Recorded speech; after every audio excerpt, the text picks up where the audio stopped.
Salut tout le monde, bienvenue à mon podcast, bienvenue au Canadien Gangster Podcast. Merci d'être là. Et aujourd'hui, je vais faire un intro quand même assez rapide vu que le podcast est assez long avec mon invité. Puis la première chose que je voulais parler, c'était le combat de Cejudo contre Moraes au UFC 238. Un super UFC, soit dit en passant, que c'est vraiment des bons combats qu'on a vus.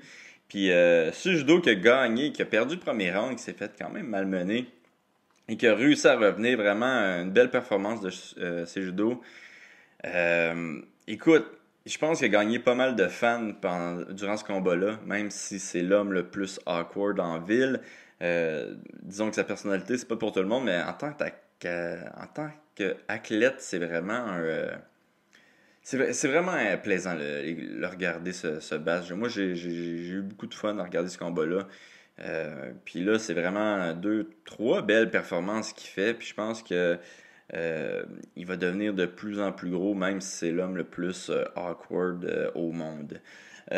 Sinon, il y a eu Cowboy aussi qui s'est battu contre Ferguson, qui a perdu contre Ferguson. Moi, j'étais un petit peu triste. Je pensais que Cowboy allait gagner. Et j'espérais qu'il gagne aussi. Parce que je voulais le voir se battre pour la ceinture, mais c'est pas arrivé malheureusement. J'aurais aimé ça voir Khabib contre Cowboy. Mais bon, probablement on a Khabib contre Ferguson. Mais qu'est-ce qui est arrivé, c'est que Cowboy a gagné le premier round, il a perdu le deuxième round, qui s'est fait vraiment malmener au deuxième round. Puis entre le deuxième et le troisième round, il a comme poussé de l'air avec son nez pour débloquer ses narines, puis son œil a complètement, il a enflé. Puis c'était déjà arrivé ça dans le passé, c'était arrivé avec Eddie Alvarez, je m'en souviens plus c'est contre qui se battait, mais c'était déjà arrivé. Fait que c'était quand même dommage de voir le combat s'arrêter comme ça. Donc c'était un TKO entre le deuxième et le troisième round. Un combat qui venait vraiment, vraiment de plus en plus, disons, violent. Mais, tu sais, avant ça, j'ai quand même eu du fun à écouter ce combat-là. Là, il y a Dana White qui voulait faire un rematch. Je sais pas si c'est de mise. Je pense que la défaite, il n'y a pas de controverse dans cette défaite-là. Mais bon, si un rematch, pourquoi pas, c'est quand même un très bon combat, mais moi j'aurais aimé ça peut-être voir ce combat-là se faire dans peut-être un an, ou peut-être pour la ceinture, ça aurait été le fun de voir un 5 rounds de Ferguson contre Cowboy. Mais bon, il aurait fallu quand même que un des deux batte Khabib pour que ça arrive, là. Mais bon, on se croise les doigts. Sinon, c'est ça. Il y a beaucoup de monde qui a participé sur le pool de MMA. Puis merci à tout le monde d'avoir participé. Vous étiez à peu près une vingtaine à participer. Puis le gagnant, c'est Frédéric Guibault. Je m'en souviens plus s'il a gagné, lui, dans le passé, mais je sais qu'il est toujours dans les meilleurs. Il a fini avec plus 6,62 unités. Donc félicitations, Frédéric. Vraiment un très beau travail. Là, j'ai pas encore parti le pool de MMA avec mon Patreon, mais il y a quand même du monde qui se sont ajoutés au Patreon, fait que j'aimerais ça les remercier. J'aimerais ça remercier Jean-François Marceau, LC Carrier, LC ça va être Louis-Christophe, j'imagine, ouais. LC Carrier, Fred Lessard, j'espère que c'est Louis-Christophe, sinon je me sens mal. Donc, merci Fred Lessard, merci Kevin, puis merci Jonathan Grondin. Donc, qu'est-ce que je fais pour m'excuser de ne pas avoir parti encore le pool, c'est que je vous envoie des petits cadeaux. Je devrais envoyer ça cette semaine. Je pense envoyer ça cette semaine. Je vais avoir le temps cette semaine, donc je vais vous envoyer des photos signées. C'est quand même...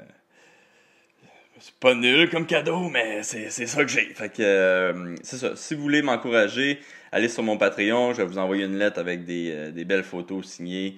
Souvent, il y a des insultes aussi que je mets dans la lettre. Donc, allez sur mon Patreon et je vais mettre le lien sur mon... C'est ça, je vais mettre le lien sur mon post pour que vous puissiez me donner votre richesse. Mais merci aux 5 nouveaux Patreons.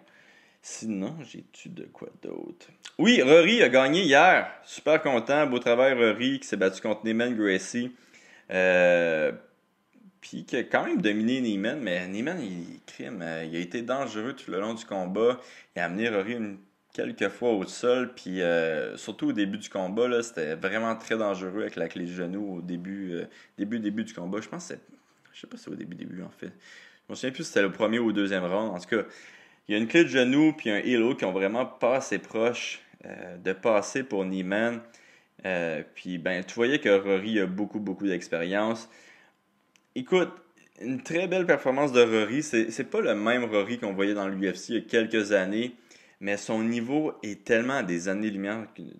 Il était tellement à des années-lumière de Niemann qu'il a réussi à le battre quand même assez facilement. Le niveau de Rory de MMA, là, il est incroyable.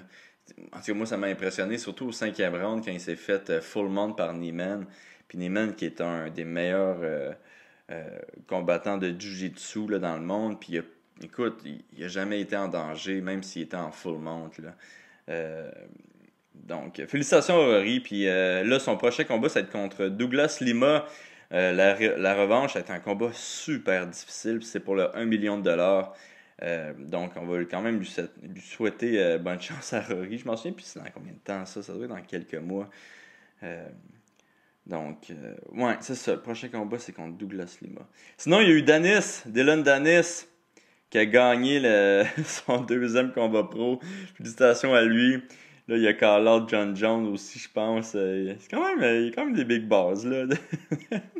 Avec une fiche de 2-0 de call out John Jones. Moi, je l'aime bien, Denis. Il me fait bien rire.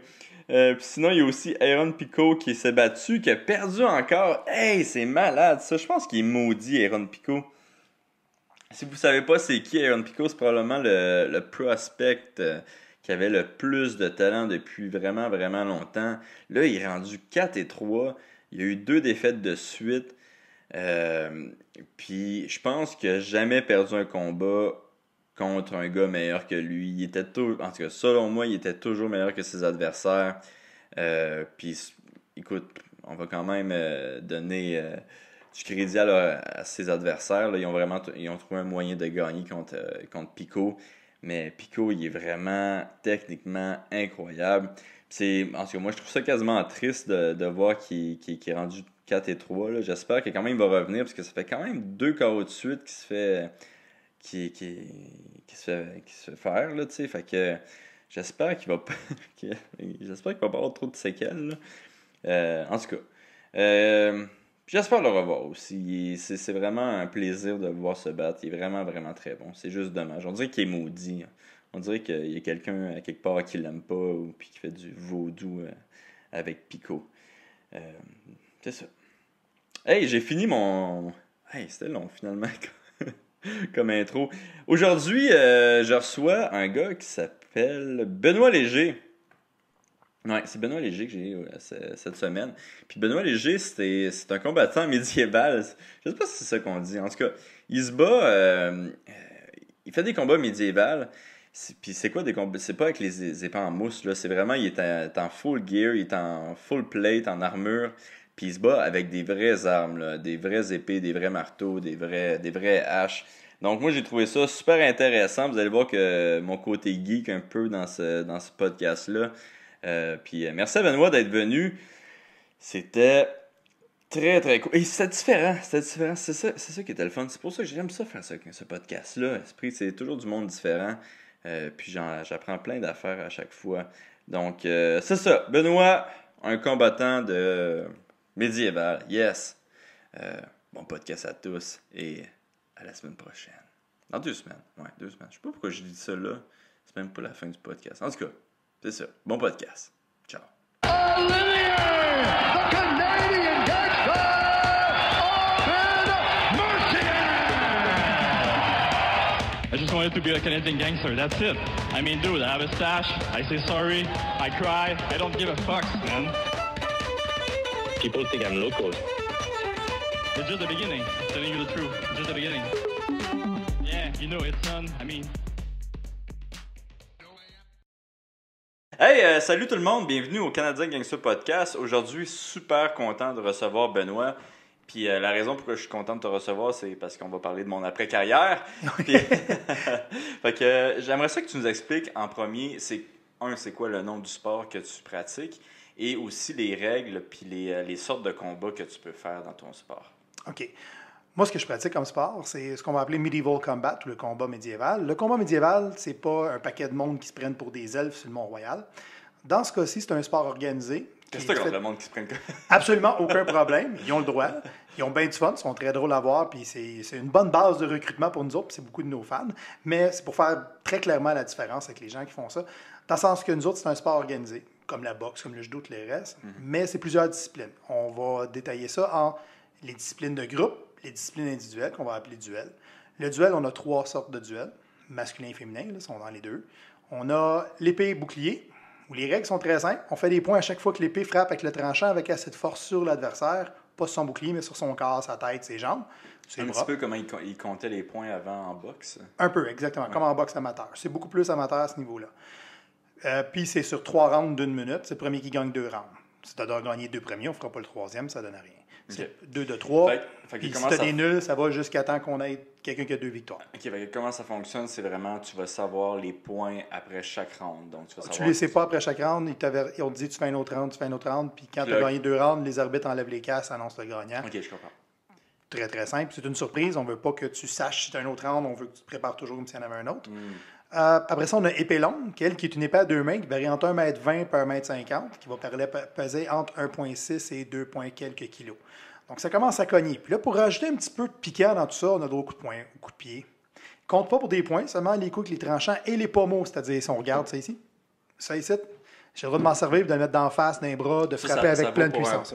Ça vaut pour un point aussi. Okay. Donc, la lame avec le tranchant, tant que les 2 mains sont sur la poignée et les lames avec le tranchant valent un point, même concept que l'autre. Mais j'ai le droit de l'amener au sol, j'ai le droit de faire un takedown tant que ça ne prend pas plus que 3 secondes de clinch. Puis disons, si tu amènes ton adversaire au sol, c'est un point. C'est un point. Si je le désarme, c'est un point.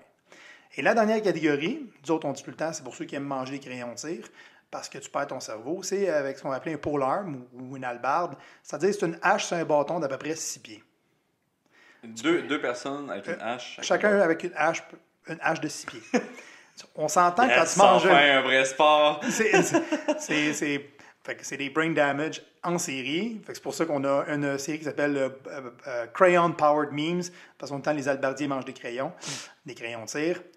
On a d'ailleurs plusieurs photos de plusieurs des athlètes de cette catégorie-là entrés avec des crayons de tir dans la bouche cette année, qui est un running gag. Je pense qu'on va faire un poster avec ça. Puis c'est les mêmes règles. La bonne promo, ça, de la bonne promo. Oui, on a tout l'air absolument intelligent. Les mêmes règles, ça, les coups avec la lame de la hache, de l'hallebarde, compte avec le tranchant, avec suffisamment de puissance, ce qui est généralement pas tout à fait un problème quand c'est au bout d'un shaft de 6 pieds. Les coups avec le bout en arrière, c'est-à-dire quand je fais un coup de côté, ça compte, avec le bout en arrière aussi. Coup de poing, coup de pied, cross-check, permis, on a le droit au takedown, et c'est le même concept, 2 rounds, 1 point par contact, ou désarmement, ou takedown. Après ça, on a les catégories les plus populaires, autant pour la foule qui regarde, que pour nous autres qui le fait. C'est les combats de groupe qu'on va appeler BO ou Bohurt en anglais, ou Buhurt ou Bugert, il y a plein de noms. Le nom vient du français, de l'ancien français, qui s'appelait Béour, qui voulait dire faire du combat de groupe pour le fun. C'est un sport, littéralement. C'est le même sport qu'à l'époque, c'est juste qu'on ne le fait pas autant à cheval. Il le faisait aussi à pied, mais ça se faisait plus à cheval. Nous autres, on le fait à pied parce que des chevaux, ça coûte cher, puis ils mangent des coups d'épée, ces chevaux. C'est jamais très winner avec la SPA. Le but, c'est de mettre l'autre équipe au sol.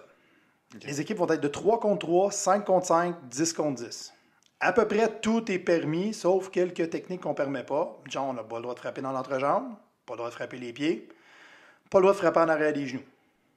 En avant, tant que ce n'est pas un coup de pied pour démonter le genou, on a le droit. Pas le droit d'étrangler. Tu as le droit d'un coup d'épée, mais pas d'un coup de pied. Oui, c'est ça. L'épée a tendance à abîmer dans l'armure, parce qu'il faut avoir une armure complète qui est selon des normes précises. A tendance à pas plier la jambe en arrière. Il n'y a pas grand danger de plier un genou à l'envers, tandis que donner un coup de pied, c'est pas mal. Ouais. Sur le devant du genou, c'est pas mal final pour le genou d'habitude. Par contre, on a le droit à peu près à toutes les mêmes techniques qu'on veut. On n'a pas le droit à aucun étranglement, parce qu'un étranglement avec une lame, ça va mal finir, on s'entend tout de suite. Puis on n'a pas le droit à plier aucune jointure dans le mauvais sens, ou un armbar, ou un americana, ou whatever, ce qui je trouve très triste, mais que je comprends très bien pourquoi, parce qu'on ne peut pas vraiment taper dans ce sport-là ou crier « j'abandonne ». On n'entend pas très bien dans le casque. Fait que le gars qui le fait, il ne le saura pas, puis l'arbitre ne le saura probablement pas. Puis en groupe, à 16 contre 16, tu ne le verras pas si le gars il a un bras à l'envers. Puis là, dans les combats de groupe comme ça, tu dis qu'il n'y a pas de points. Donc, j'imagine que les façons de perdre, c'est au sol. C'est juste au sol, mais c'est quoi? C'est soit tu donnes une commotion avec ton épée. Les commotions sont plus rares qu'on pense. Il y en a quelques-unes. mais sont plus rares qu'on pense, ou ça va être des techniques de takedown, ou C'est la ça, ça personne va être beaucoup abandonne. des techniques de takedown, ça, Beaucoup je de veux dire. techniques de takedown. Beaucoup de luttes, c'est surprenant. Les techniques de takedown, c'est très différent de ce qu'on connaît, c'est beaucoup plus slow. Parce que le casque en lui-même, un bon casque de BO peut peser, mon ancien casque de BO de combat de groupe pesait 17 livres. Fait que si tu as un 17 livres qui monte à peu près 5-6 pouces plus haut que ta tête, ton centre de gravité est pas à la même place. Fait que c'est simple, tu fais un tie clinch, en tenant avec l'arme à la tête, tu swings, le gars, la tête va plier vite par en avant. Un coup qui plie par en avant, c'est une question de temps avant de le faire tomber. Mais s'il veut pas, puis s'il réussit à sortir, t'es dans la merde. L'autre affaire, c'est de faire, mettons, moi, une des prises que j'enseigne beaucoup quand j'entraîne des combattants, c'est Uchimata. Tu penses-tu que c'est plus utile de faire de la lutte ou du judo? Le judo, à que- mon expérience, c'est prouvé plus efficace. Ben, je pense que ça a été aussi créé pour ça. Tu sais, c'était pour mettre au sol les Samouraï en armure, il Ouais. s'est dévié de différentes techniques. Le truc qui arrive, c'est qu'on n'a pas le droit de mettre un troisième point d'appui au sol. C'est en lutte, si je veux shooter, c'est dur en maudit shooter sans mettre ton genou à terre, right? C'est faisable, là. On en voit le faire, mais en armure, c'est très dur parce que le centre de gravité n'est pas à la même place. Puis, on a le problème que tout ton poids est par en avant. Comme j'ai dit, tu as une dizaine de livres de plus à la tête. Quand tout ton poids est en avant, mettons dans un shoot pour un double leg, tu suis le gars, tu tombes à terre avec. ça fait Si pas- tu ça tombes t'aide pas. avec la personne, T'es non, out. c'est ça, la lutte, ça sert à rien. C'est ça. Fait que le judo est meilleur. Même le judo, fait attention parce que le judo moderne a une tendance à. À tomber avec la personne. Ouais, ben tu sais, comme quand toi tu me montrais le judo, quand on était chez Gracie Barr, mettons, on va prendre un hip toss, les pieds sont à l'intérieur de la boîte, sont à l'intérieur des pieds de l'autre pour le projeter. Quand on fait ça, automatiquement, notre centre de gravité va être embarqué sur nous, mais mon centre de gravité va tourner avec lui automatiquement. Quand je vais tourner ma tête, tout va suivre. Donc, comme un hip toss, c'est pas super winner. Moi, mon préféré, c'est Uchimata.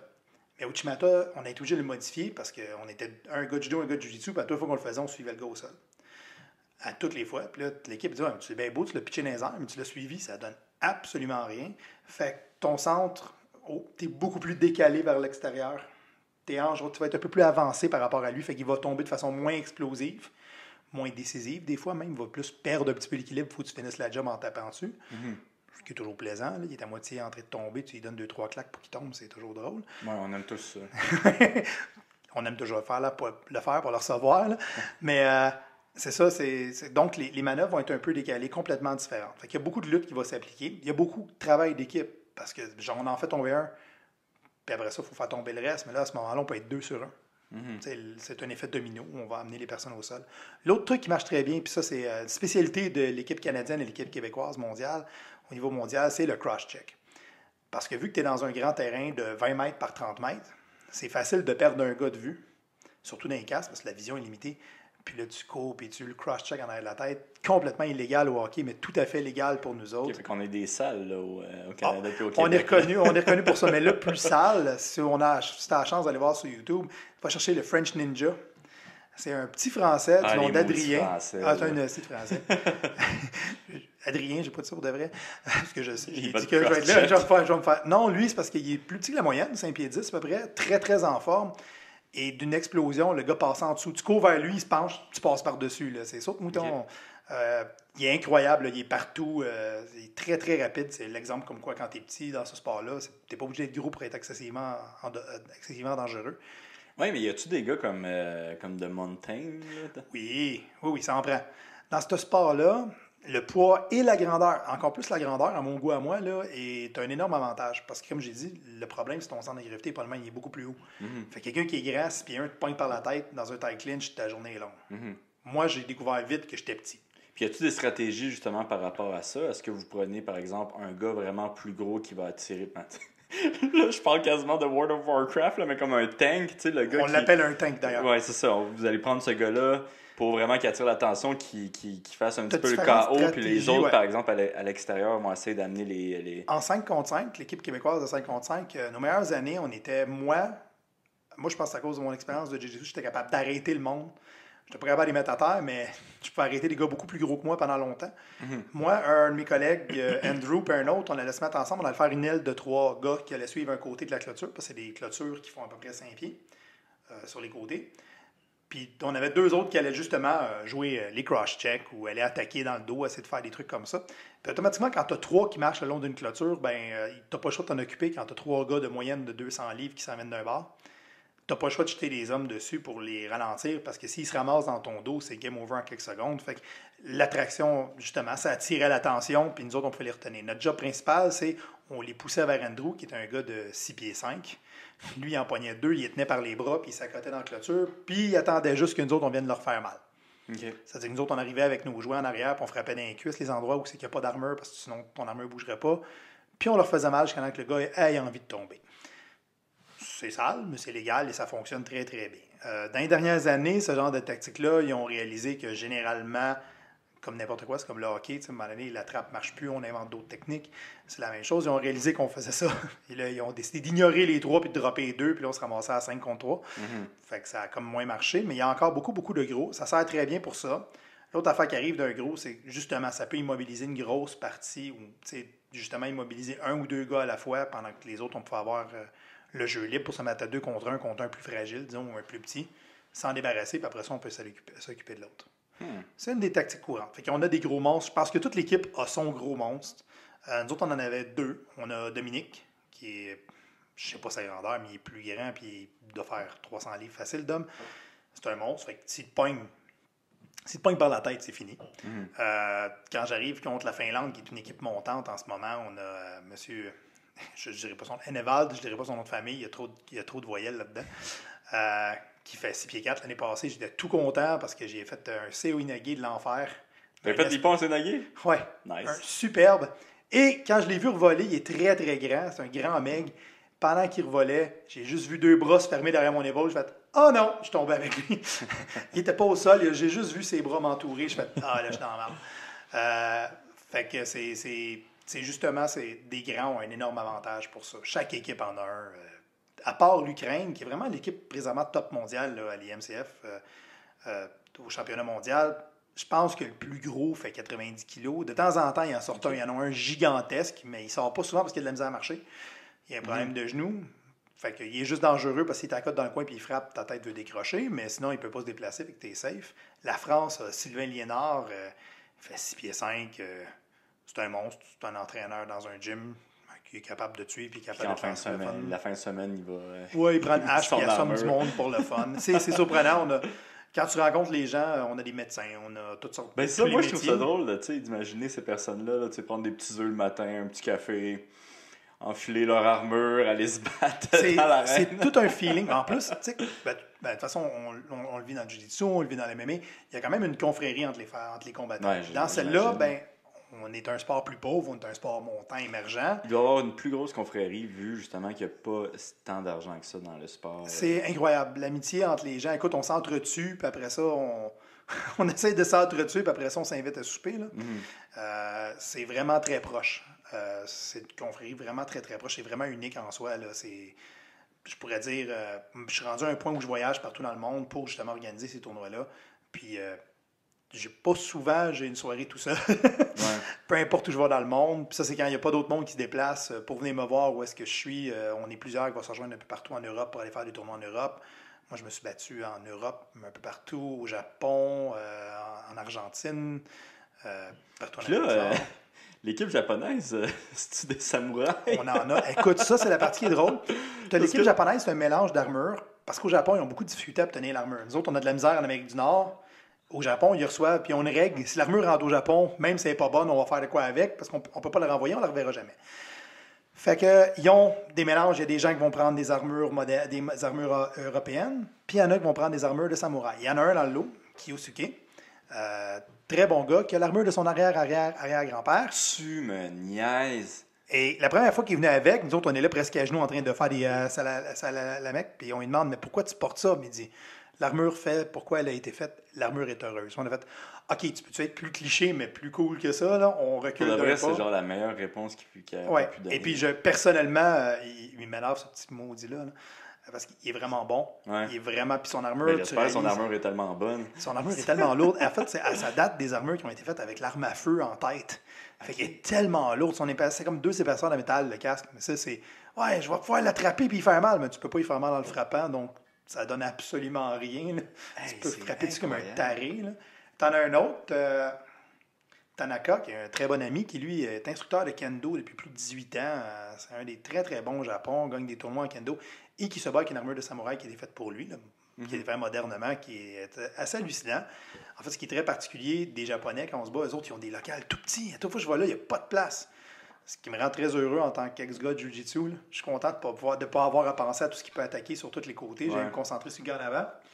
Puis, eux, quand ils arrivent au championnat du monde, 30 mètres par 20 mètres, on dirait qu'ils souffrent d'agoraphobie. Là, ils arrivent, il y a trop de place, on ne sait plus quoi faire, puis ils se tordent dans les méchants Québécois qui prennent des élans pour les cross-checks. Non, écoute, on a eu le combat le plus étrange jamais vu. Ça a été, je pense, la 2e année de présence des Canadiens. Eux autres avaient sauté une couple d'années parce que c'est très cher venir du Japon pour aller se battre en Europe, le championnat du monde. Puis ils s'excusaient en se frappant. Ah ouais? On a eu un Japonais qui a tapoté sur l'épaule du Canadien, puis le Canadien se retourne pour lancer le combat avec lui plutôt que de le plaquer dans le dos. L'entraîneur japonais, Jay, qui est un Américain qui vit au Japon depuis plusieurs décennies, était comme « Oh non, oh j'ai honte. » il était « Qu'est-ce qu'on va faire avec ça? Les gars sont trop polis. » Le pire, si tu vas au Japon, ils sont pas polis comme ça. Ben, c'est ça qui est bizarre. Ils vont à l'extérieur, puis ils veulent pas choquer, ils veulent pas déranger. Ce sont des gens absolument merveilleux. Moi, j'y vais à toutes les années ou 2 ans me battre là-bas. À toutes les fois, je me fais planter, puis juste le décalage horaire, je me rappelle pas de ma gauche, de ma droite. Là. Première fois, les 2 fois, j'ai glissé sur quelque chose, je suis tombé sur le dos tout seul. Bravo, champion. Mais ils sont vraiment surprenants. Il y en a un tout petit d'ailleurs dans le lot qui s'appelle Akiyama, où son surnom, c'est The Anvil. On l'a en vidéo, les Polonais se mettent à 4. Les Polonais, qui est un des top teams au monde. Écoute, il faut qu'il knock dans son casque, puis le gars, il veut même pas tomber. Il est à genoux, puis il essaie de se relever, puis il retombe à terre. C'est les Polonais qui le ramènent. D'ailleurs, depuis, c'est un problème, parce qu'à toutes les fois que le Polonais le voit, veulent le faire boire de la vodka pour célébrer sa présence. Ah ouais? Moi, quand j'ai été au Japon l'année passée, il dit « Personne met Akiyama à terre. » J'ai cassé 2 paires de gants sur son casque, à coups de poing dedans. J'ai éclaté des morceaux de métal. Il tombe pas, il a 60 ans, puis il mesure 5 pieds. Il a 60 ans, ce gars-là, puis il fait ça. Ouais. On a tous les âges. C'est incroyable. On a un Mexicain de 67 ans qui on a remis un cadeau comme si c'était le plus vieux au championnat du monde l'année dernière. 67 ans? Oui. Il fait ses 67 ans quand il se bat des fois, mais c'est surprenant parce que c'est un sport où l'endurance compte pour beaucoup. Ouais. Des fois, avec l'âge, si tu es quelqu'un qui a tout un niveau athlétique, tu peux durer surprenamment longtemps. Tu ne seras pas le gars plus offensif, mais tu peux rester longtemps debout et absorber beaucoup de chocs. Il y a le Old Man Strength aussi. Oui, on en a quelques-uns dans la cinquantaine comme ça, spécialement l'équipe américaine. Ils ne se déplacent pas beaucoup, mais quand ils frappent, tu le sais. C'est game over. Tu as quelqu'un qui s'en va faire dodo à tous les fois ou qui tombe. OK, c'est beau, ça fait mal, celle-là, je me couche. Parce que. Écoute, on est parti. Ça fait 20 minutes qu'on parle. Là. Ouais. Mais tu disais, OK, tu nous as expliqué qu'il y avait 3 sortes de combats, de duels. Y en a-tu un autre? Parce que là, tu es comme arrêté au 3e, c'est l'équipe par équipe. Là. Équipe par équipe. Équipe par équipe, je le dis tantôt, c'était 3 contre 3 pour les femmes, 5 contre 5 pour les hommes, 10 contre 10 et 16 contre 16. OK. Selon le nombre de personnes, les règles restent pareilles, sauf que le niveau d'intensité de stratégie va changer parce qu'à 16, c'est pas pareil. Il y en a un qu'on a sorti cette année qu'on appelle le Elite Fight. Okay. Le Elite Fight, c'est ce qu'on espère. C'est mon écriture de règles, puis je suis sûr qu'il y a une couple de commissions de boxe qui m'en veuille pour avoir envoyé 400 questions sur comment écrire les règles. Parce qu'on a écrit les règles avec une idée d'approcher le MMA ou des promotions d'MMA pour faire des présentations. C'est-à-dire, c'est 3 rounds de 2 minutes, parce qu'en armure, des 3 minutes, 5 minutes, ça commence à être du sport, puis on veut garder ça intéressant. Puis c'est basé plus sur un peu le concept du K1, clinch limité, takedown permis, coup de poing, coup de pied. Et là, c'est un 10-point must system. Un peu comme le MMA, la boxe, le gagnant à 10, le perdant 9 ou moins. Ça se peut-tu que ça existe déjà en Russie? En Russie, par contre, ils comptent au point. Okay, c'est la différence. Ils comptent amateur, puis les knockouts comptent. Puis ils l'ont fait en Russie. C'est des rounds de 3 minutes. Ce qu'on voit souvent, on est chanceux parce qu'il y a des très, très grands combattants en Russie et tout. Puis je suis pas en train de diminuer. Par contre, moi, je ne tripais pas sur le concept de une touche, un point. Là. Mm-hmm. Moi, la boxe amateur, c'est toujours ce qui m'avait bugué avec ça. Fait que quand j'ai écrit ces règles-là pour l'IMCF, on s'est dit non, pas de boxe amateur. Je veux un vrai jugement parce que on a eu des combats, parce qu'on voit les plus beaux quand on regarde sur YouTube, mais quand on regarde au niveau plus global, où là, tu as la France, tu as des combattants partout dans le monde, tu as des combats des fois où les gars sont collés dans les câbles pendant 3 minutes. Il n'y a personne qui aime ça, voir 2 gars se faire un câlin pendant 3 minutes. Dans des combats où c'est encore moins visible les nuances de ce qui se passe qu'en jiu-jitsu. Mm-hmm. En jiu-jitsu, on peut voir, il essaie de sortir ses hanches là. Tu ne verras pas les hanches sortir avec tout le stock qu'on a sur le dos. Là. Tu ne verras pas ce qui se passe, puis ça se peut qu'il ne se passe rien. Donc, on a évalué ces règles-là pour être plus dynamique. Fait qu'on a fait un peu la méthode, si un clinch qui n'est pas productif, tu as 3 secondes. C'est-à-dire, il faut que tu fasses du dommage, il faut que tu sois en train de frapper, il faut que tu sois actif vraiment avec une certaine production. Il faut qu'il se passe de quoi. Là. Parce que si je fais juste... On peut faire ça pendant 2 minutes, mais il n'y aura rien qui sort. Puis on a utilisé un 10-point must system. On l'a testé à Londres, où est-ce que World of Martial Arts Television est venu. On a filmé quelques-uns, c'était absolument superbe. Puis on l'a fait au championnat du monde cette année. On en faisait 4 ou 5 par soir. Devant public pour les tester. Les résultats ont été absolument superbes. On a eu plusieurs knockouts, plusieurs TKO, plusieurs combats qui ont duré la distance. Puis c'est excessivement dynamique. Même les meilleurs au monde ont fini puis ont fait « OK, c'est rough quand tu peux pas lutter longtemps. » Les gars finissaient brûlés, le souffle venait à manquer parce que 2 minutes à te frapper, mode K1, c'est demandant. Fait que là, c'est 3 secondes au clinch. Ouais. Si tu amènes la personne au sol... Nous, on ne fait pas de frappe au sol parce qu'on a eu trop de blessures avec les frappes au sol dans le passé. OK, c'est ça. Parce que moi, ce que je voyais en Russie, c'est que ça frappe au au sol, sol, c'était comme c'est... 5 secondes, tu avais le droit de le varger le plus fort que tu pouvais. C'est ça. Puis c'est souvent là qu'ils ont des knockouts. Parce que j'ai pas un problème avec un knockout, mais l'armure n'est pas faite pour être couchée à terre. Ouais. Moi, je l'ai vécu où mon armure, le casque, dans le fond, le casque tient avec 2 straps comme ça. Puis des fois, tu tombes puis il est élevé. Mais là, tu as la gorge explosée. Le gars visait où est-ce que pour pogner la zone de ton menton qui devrait être à côté un peu dans le casque. Puis là, ben, il pogne dans la gorge. Ça peut être foutument dangereux. On a voulu éliminer ça. Puis en plus, je dirais, pour faire connaître le sport, c'est cool quand tu as les fans les plus extrêmes, mais de le faire accepter plus at large, frapper au sol en armure avec une lame, même si la lame est émoussée, là, parce qu'on s'entend, les lames ne sont pas tranchantes. Là. Même si la lame est émoussée, c'est peut-être pas la meilleure image publique qu'on voulait aller chercher. Fait que nous autres, on a décidé de ne pas le mettre. Puis, mais y a-tu quand même des takedowns? Oui, les takedowns sont permis. En fait, comme j'ai dit, c'est 3 secondes de clinch s'il n'est pas productif. C'est-à-dire, si je vois que tu es en train de lutter et la personne a une jambe dans les airs et tu essaies un single leg, je te laisse le continuer jusqu'à temps que ça barre et que ça ne bouge plus. Tant qu'il y a quelque chose qui se produit, on le laisse aller. Fait que ça peut durer 10 secondes. Généralement, on le sait très bien, là, on le voit autant à UFC, on le voit dans tous les sports de combat. Des fois, on essaye de quoi, on est à côté dans la cage ou dans la clôture ou dans les cadres, puis là, ça barre là, puis là, tu t'accotes, puis tu vois, OK, je vais attendre que quelque chose se passe. Fait que vous enlevez justement ce côté-là un petit peu plus. On le permet pour 3 secondes, puis 3 on le secondes. limite aussi, comme en boxe, on limite, en boxe, c'est la même chose, le clinch, il l'arrête.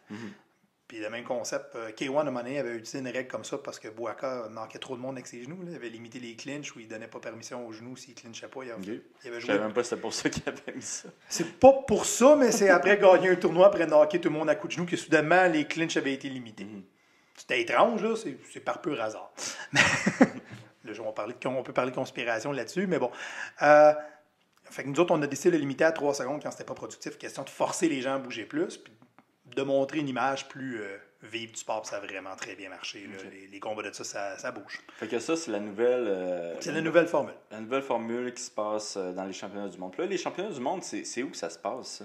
Chaque année, on l'organise dans un site historique différent. Là, on vient d'annoncer les 2 prochaines années, ce qui est un record, parce que d'habitude, on est tout le temps à la dernière minute. Présentement, depuis la fondation de l'IMCF, on a fait l'Espagne, au château de Belmonte, qui est dans la région de la Cuenca. C'est quand même assez cool.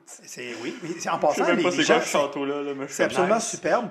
Je vais faire un petit truc. Je vais dire aussi que les gens qui nous reçoivent, parce que c'est les châteaux qui nous approchent pour nous recevoir, ou les municipalités qui ont des lieux historiques comme ça. Dans ce cas-ci, c'est Il Duque Il Conde Javier Stuart, le comte-duc Javier Stuart. Stuart, la famille des Stuart qui ont eu l'Écosse. Lui, c'est le château de Belmonte. Après ça, on a été à la municipalité de Malbork, la forteresse de Marienbourg, qui est la plus grosse forteresse au monde, la plus grosse forteresse de briques au monde en Pologne.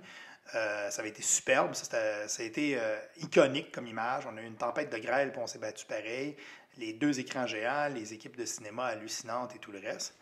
Après ça, on a été au Portugal. Là, c'est moi que j'ai commencé. Je suis devenu le vice-président de la Fédération internationale. Puis c'est là que j'ai commencé à organiser. C'est moi qui avais organisé le Portugal à la ville de Montemor au Vélo. C'est une ruine d'un château qu'il y a sur la colline. Toute la ville est au pied de ça. Ça a été notre plus petit parce que c'était loin et c'était dur d'amener des gens là. Mais ça a été un des plus magiques parce que la ville était à nous autres pour une semaine. C'était vraiment magique. Les restaurants étaient tellement contents de voir du monde arriver, puis on amenait tellement de touristes que la ville nous célébrait qu'on était là. C'est ça, quand vous faites ça dans une ville, il y a beaucoup de touristes, j'imagine, qui vont venir. Donner une idée, en Espagne, on a eu 28 000 visiteurs. Ouais, quand même. C'est des bonnes retombées, là, ça. Espagne, c'est un des mieux placés qu'on a eu parce qu'il était vraiment très bien, très bien placé. Puis lui, il était à la télé nationale à tous les jours. Fait qu'il était retransmis à la télé nationale d'Espagne. Ah, wow. Après ça, au Portugal, on a été live sur Internet. On a eu 35 000 personnes qui regardaient sur YouTube ce qu'on faisait. C'était absolument superbe. C'était plus petit. L'entrée était gratuite. Fait qu'on a eu un chiffre entre 20 000 et 30 000 personnes qui seraient venues dans 4 jours. C'est énorme. Eux autres viraient fous. La ville, c'est une petite ville, c'est un village. C'est plus petit que Rawdon, là. C'est Saint-Esprit. Là. Okay. C'est tout petit. Là. Il y a 3 restaurants puis un camping. Là. C'est ça, puis un hôtel. C'est vraiment tout petit, mais c'est vraiment beau. Puis c'est vraiment une colline, puis en haut, tu as l'ancienne fortification avec une église dedans. D'ailleurs, petite note, c'est vraiment à pic. Il y avait un escalier mobile, et on fait ça pendant une fin de semaine de 3 jours. Nous autres, ça dure 4 jours, mais on prend une fin de semaine de 3 jours. Bien sûr, et c'était la finale de l'Euro, fait que pour avoir 20 quelques mille personnes là pendant la finale de l'Euro au Portugal, on s'entend que c'est quelque chose. Ça veut dire que s'il n'y avait pas eu la fin de semaine de l'Euro, on aurait eu 50 000 personnes. Parce que les gens sont devant leur télé, c'est l'Euro, et le Portugal s'était rendu loin. L'escalier mobile a brisé la première journée, fait qu'on est obligé de monter toutes les armures en haut de ces quelques centaines de mètres-là à pied. On était tous très en forme et très de bonne humeur à la fin de la première journée. L'année suivante, ça a été au Danemark, au château de Spotrup. Là, on va s'entendre, ça, c'est en plein milieu du trou de cul du Danemark. OK, c'est loin, c'est nulle part, il n'y a rien. Et on a quand même eu 10 000 personnes qui sont venues voir. On a été retransmis tous les jours à la télé nationale, plus un 2 heures live à la télé nationale. Ça a été un absolument magnifique tournoi. Ça a été vraiment magique. C'était un des plus tight, organisé à la perfection, l'horaire à la perfection. Les fans étaient fous. Les gens, c'était la première fois qu'on voyait ça. Les gens arrivaient. Les combats étaient tellement intenses et tellement bien roulés que les gens arrivaient, s'assoyaient dans les estrades et ne décollaient plus des estrades. D'habitude, les gens se promènent parce qu'on met plein de sideshows parce que ça peut être regarde. Dès comme un festival, on fait une foire médiévale qui va avec, qui va avoir des cracheurs de feu, tout ce qu'on retrouve dans une foire médiévale traditionnelle. Mais cette fois-là, les gens allaient, il y avait les marchands, il y avait tout, c'était vraiment beau parce que le château de Spotrup est absolument superbe. C'est un tout petit château de briques qui appartenait à un évêque, qui est encore tout intact, c'est un site de l'UNESCO. C'est vraiment joli. Mais les gens arrivaient, s'asseyaient dans l'estrade, puis là, je riais parce que, genre, tu voyais le père chialer parce qu'il fallait qu'il achète des frites pour les enfants dans les estrades. Là. Moi, j'étais assis droit à côté à faire les commentaires cette semaine-là, puis je riais parce qu'il fallait « Ah non, faut pas que je me lève! » Puis là, fait qu'on a vraiment eu une foule. C'était la première fois que je voyais une foule aussi attentive. L'année d'après, c'était mon bébé, ça a été 2 ans de travail, c'était au château de Scone en Écosse. Si vous allez chercher le château de Scone, c'est l'endroit où c'est qu'on couronnait les rois d'Écosse. C'est un palais qui a été refait spécialement pour la visite de Victoria au 19e siècle. L'endroit est absolument superbe, c'est un endroit magique. C'est le Earl of Mansfield, son fils et sa femme qui décidaient de nous recevoir. Puis d'ailleurs, j'ai des belles photos de moi avec la Lady Mansfield en train de piger les équipes. Qui est-ce qui va se battre contre qui après un souper avec le vice-premier ministre le dîner, avec le vice-premier ministre, le maire et tout. Là. Tu sais, avec le petit doigt dans les airs, la petite cloche, plutôt c'est une sonnette comme ça pour appeler les serviteurs, venir les servir la table. Là, j'étais... Là, t'étais comme, yes, enfin! Ouais, mais enfin! On me traite à ma juste valeur! Oui, puis je dois avouer que cette fois-là, c'était, il était temps qu'on mange, hein, ça fait 2 jours que je suis sur un budget très, très limité, puis c'est cher, l'Écosse! Finalement, tu prends ton sou. C'est ça. Puis après ça, avec le cornemuseur, la BBC à 2 pouces du visage, ça a été vraiment... Non, c'est la noblesse, la bourgeoisie, en dessous. Mais ça a été vraiment frappant. Ça a été un superbe tournoi, là, vraiment il a été magique. La Chine était là pour la première fois, la Thaïlande aussi. Ça a été vraiment spécial. Cette année, on s'est retrouvé en Ukraine. C'est au Kiev Rus Park. C'est une réplique de Kiev au 11e siècle. Quand c'était des descendants de Vikings qui avaient fondé cette ville-là. C'est une réplique, tu dis? C'est une réplique, oui. De plusieurs kilomètres. Ouais, c'est gigantesque, là. Et c'était vraiment magique parce que l'Ukraine, c'est spécial. C'est un pays en guerre avec la Russie. Ils ont beaucoup, beaucoup d'identité nationale. Ils ont beaucoup de questions. C'était financé, entre autres, par le ministère des Sports et de la Jeunesse d'Ukraine. Ça a vraiment été très, très travaillé. Ça a été un des très, très beaux qu'on a réussi. La liste est plus grande que normal, 31 par 20 pieds, par 20 mètres, excuse-moi. C'était gigantesque. La foule, on est arrivé dans les 10 000 là aussi, parce que c'était en plein milieu nulle part, puis c'était quand même très cher, la vente de ces billets-là pour les Ukrainiens. Là, c'était, vous vendiez vos billets. On vend toujours les billets. Les billets sont toujours... Il y a seulement au Portugal que ça a été gratuit. OK. Le reste, on vend toujours. Puis on s'entend, en Ukraine, c'est un pays qui est relativement pauvre. Les billets se vendaient, si je me rappelle bien, 300, fait que 10 €. 10 € l'entrée. Quand la moyenne d'un revenu, c'est 300 € par mois, c'est un événement très cher. Puis c'est normal parce que là, on avait toutes sortes d'affaires, puis c'est 4 jours, puis c'est très cher. Mais j'ai quand même eu 10 000 personnes qui sont venues voir. Mais là, on a battu un record. Notre service pour le mettre en ligne. On a passé par YouTube, par Facebook. Et cette année, on était sur le site national, le YouTube de la Chine. Et sur YouTube spécialement ukrainien. Et on a vraiment beaucoup de canaux cette année. Fait qu'on a rejoint plus de 1,1 million de personnes ont regardé les combats live pendant 4 jours. Puis on a eu plus de 2,6 millions de clics sur nos divers sites associés à l'IMCF. Êtes-vous capable d'aller chercher des commanditaires avec ça? Présentement, on commence à regarder des commanditaires. Parce que 1,2 million, c'est... Ça commence à arriver dans les choses intéressant, intéressantes. là. Oui. Parce qu'avant, c'était 50 000, 60 000. Et en plus, c'est super niché, tu sais. Tu peux aller... c'est un avantage et un désavantage. C'est un désavantage au niveau de la vente parce que c'est sûr que pour aller chercher un commanditaire, tu peux imaginer que Reebok, on ne peut pas avoir des armures avec le logo Reebok dessus. On ne peut pas avoir un gars avec son tabard avec le logo Reebok de même. Ça tue l'ambiance. Puis quand c'est des musées qui t'engagent, parce qu'on prend, mettons, le château Spot Rope, c'est un musée vivant. Ils sont tolérants qu'il y a des trucs que tu vas voir de moderne dans les armures, mais ils veulent quand même pas que tu ailles Iron Man quand tu rentres. C'est quand même un musée qui te paye. Parce que le commanditaire principal ne veut pas, c'est le venue. C'est lui qui paye pour presque tout. Lui, il va chercher des commanditaires. Moi, j'en prends une partie, j'en amène. Mais ça reste encore limité. Je pense que cette année, c'est notre gros break. Je veux pas à 2,6 millions de personnes qui ont été... Écoute, nos sites ont tous crashé. Là. Ouais? Hey, ton email... Pas ton email, excuse-moi. Ton site a crashé. Qu'est-ce que je fasse? Vous l'avez fait sauter, la bande passante est dépassée, je peux rien y faire. Là. Là, il est revenu, là. Je suis très content, mais c'est un petit peu un choc. Puis là, pour les prochaines années, est-ce que vous allez essayer de justement régler ça? Est-ce que vous pensez avoir une... Mais là, pour commencer, on a réussi à bloquer les 2 venues, les 2 prochains venues. Parce que d'habitude, d'année après année, on est tout le temps un peu la veille du premier tournoi, on peut annoncer l'année d'après. Ça devient très dur de trouver des commanditaires en dedans d'un an quand tu as déjà signé le venue. Fait qu'on fait 2 retours, en fait. L'année prochaine, on retourne au château de Belmonte en Espagne. Parce qu'on sait que c'est parce qu'ils nous ont approchés, ils veulent revoir le championnat du monde. C'est une super place. Puis on s'entend, le vin espagnol, c'est hallucinant, écoutez sur place. Les combattants sont tous heureux de ça à la fin du tournoi. Pendant le tournoi, ils chialent parce qu'ils ne peuvent pas en prendre.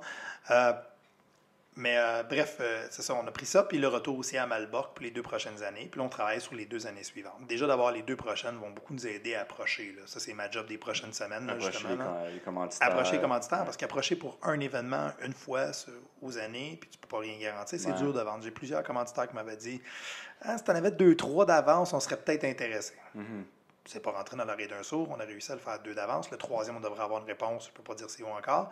On devrait avoir une réponse au mois de juin là, pour savoir exactement où c'est que ça va être. Puis l'autre, je vais visiter un 4e pour 2023, quelque part dans la fin de l'été, début septembre. Je vais aller justement sur le site d'un château pour visiter puis aller voir si c'est adéquat pour nos besoins.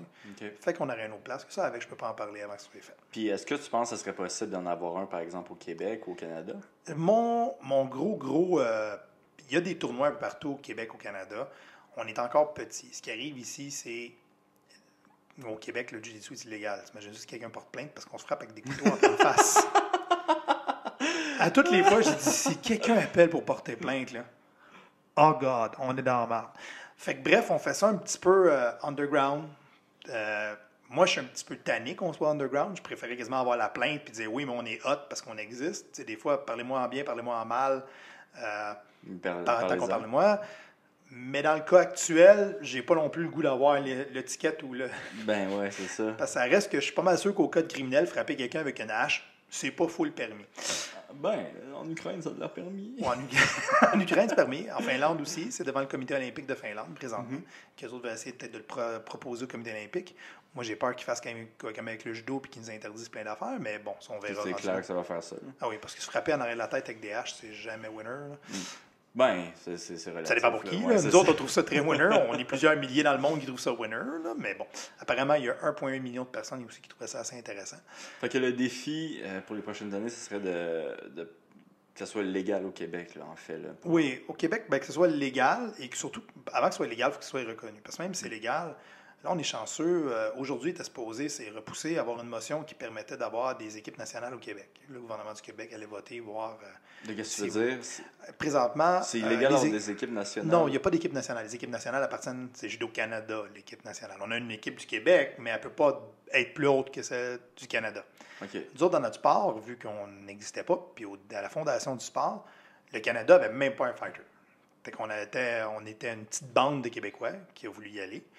puis qui ont réussi à tordre le bras des premiers tournois en disant bon, on est l'équipe du Québec. Oui, mais ce serait pas mieux de dire Team Canada? Non, on est l'équipe du Québec. Ils ont réussi à tordre le bras parce qu'il y avait pas. C'était la première fois qu'un pays, qu'un endroit non européen, puis même non européen de l'Est à cette époque-là se présentait. Fait qu'ils l'ont accepté. Puis c'est devenu, avec le temps, là, ça fait partie des mœurs. C'est comme l'Écosse puis le Pays de Galles puis le rugby. OK. C'est un peu le même concept. Où est-ce qu'ils ont on a un passe-droit à ce niveau-là. Fait qu'on a une équipe Canada, on a une équipe Québec. On vit très bien avec ça. Vous haïssez, là. Ah oui, c'est effrayant. Non, pas du tout, en fait.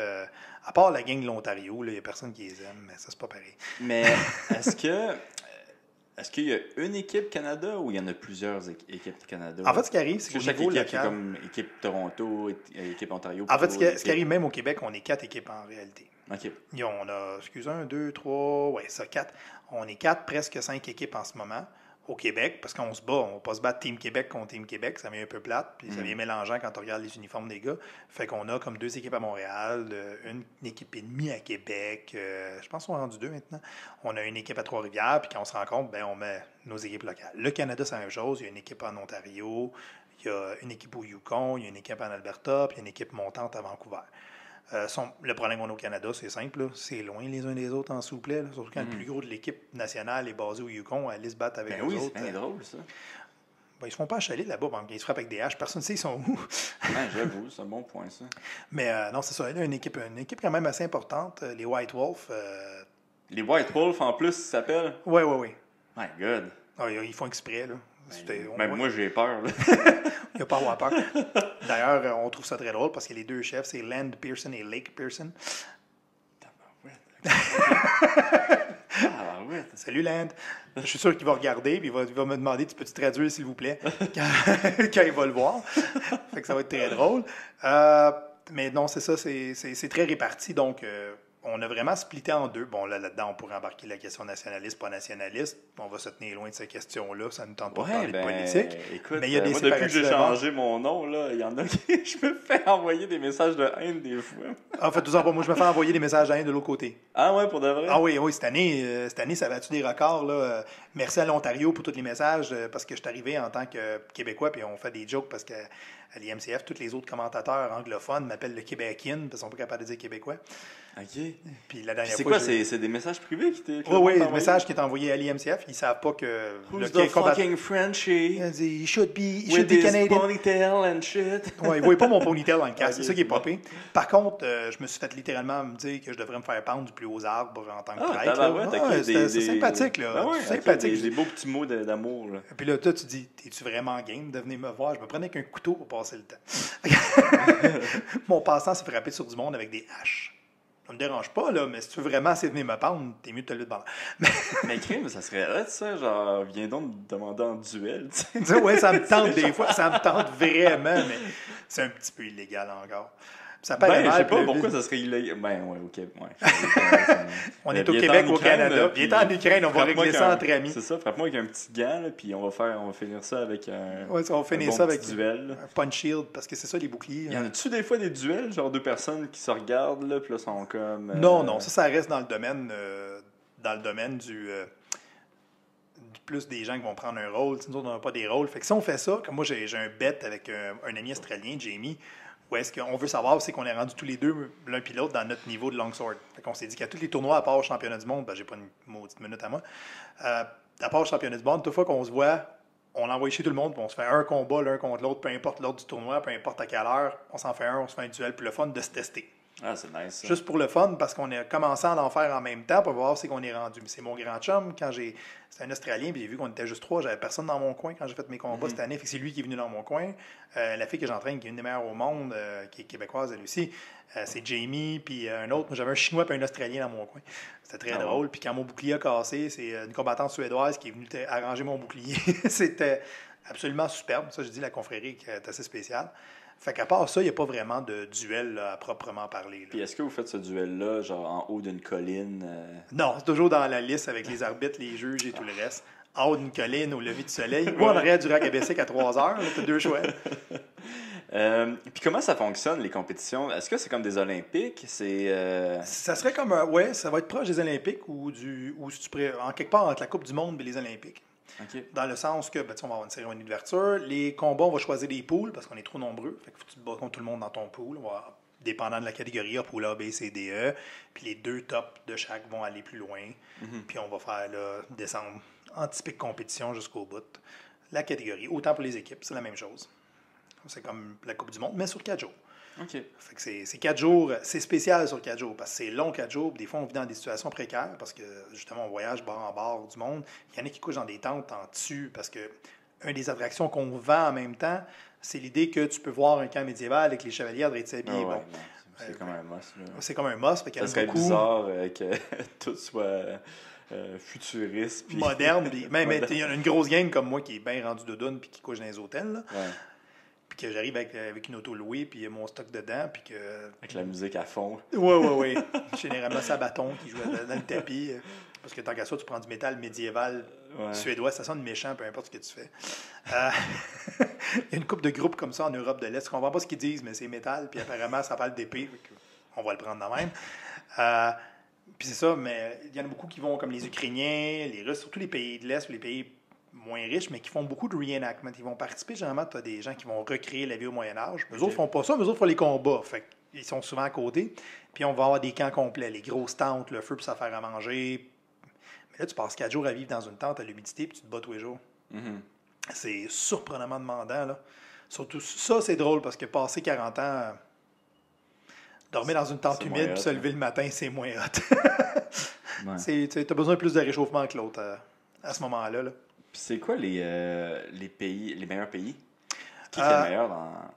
Ça varie beaucoup. Je pourrais dire le Québec est un des... en Écosse, le Québec est le pays qui a gagné le plus de médailles. OK, fait que c'est eux C'est autres qui ont gagné les Olympiques médiévaux. Oui.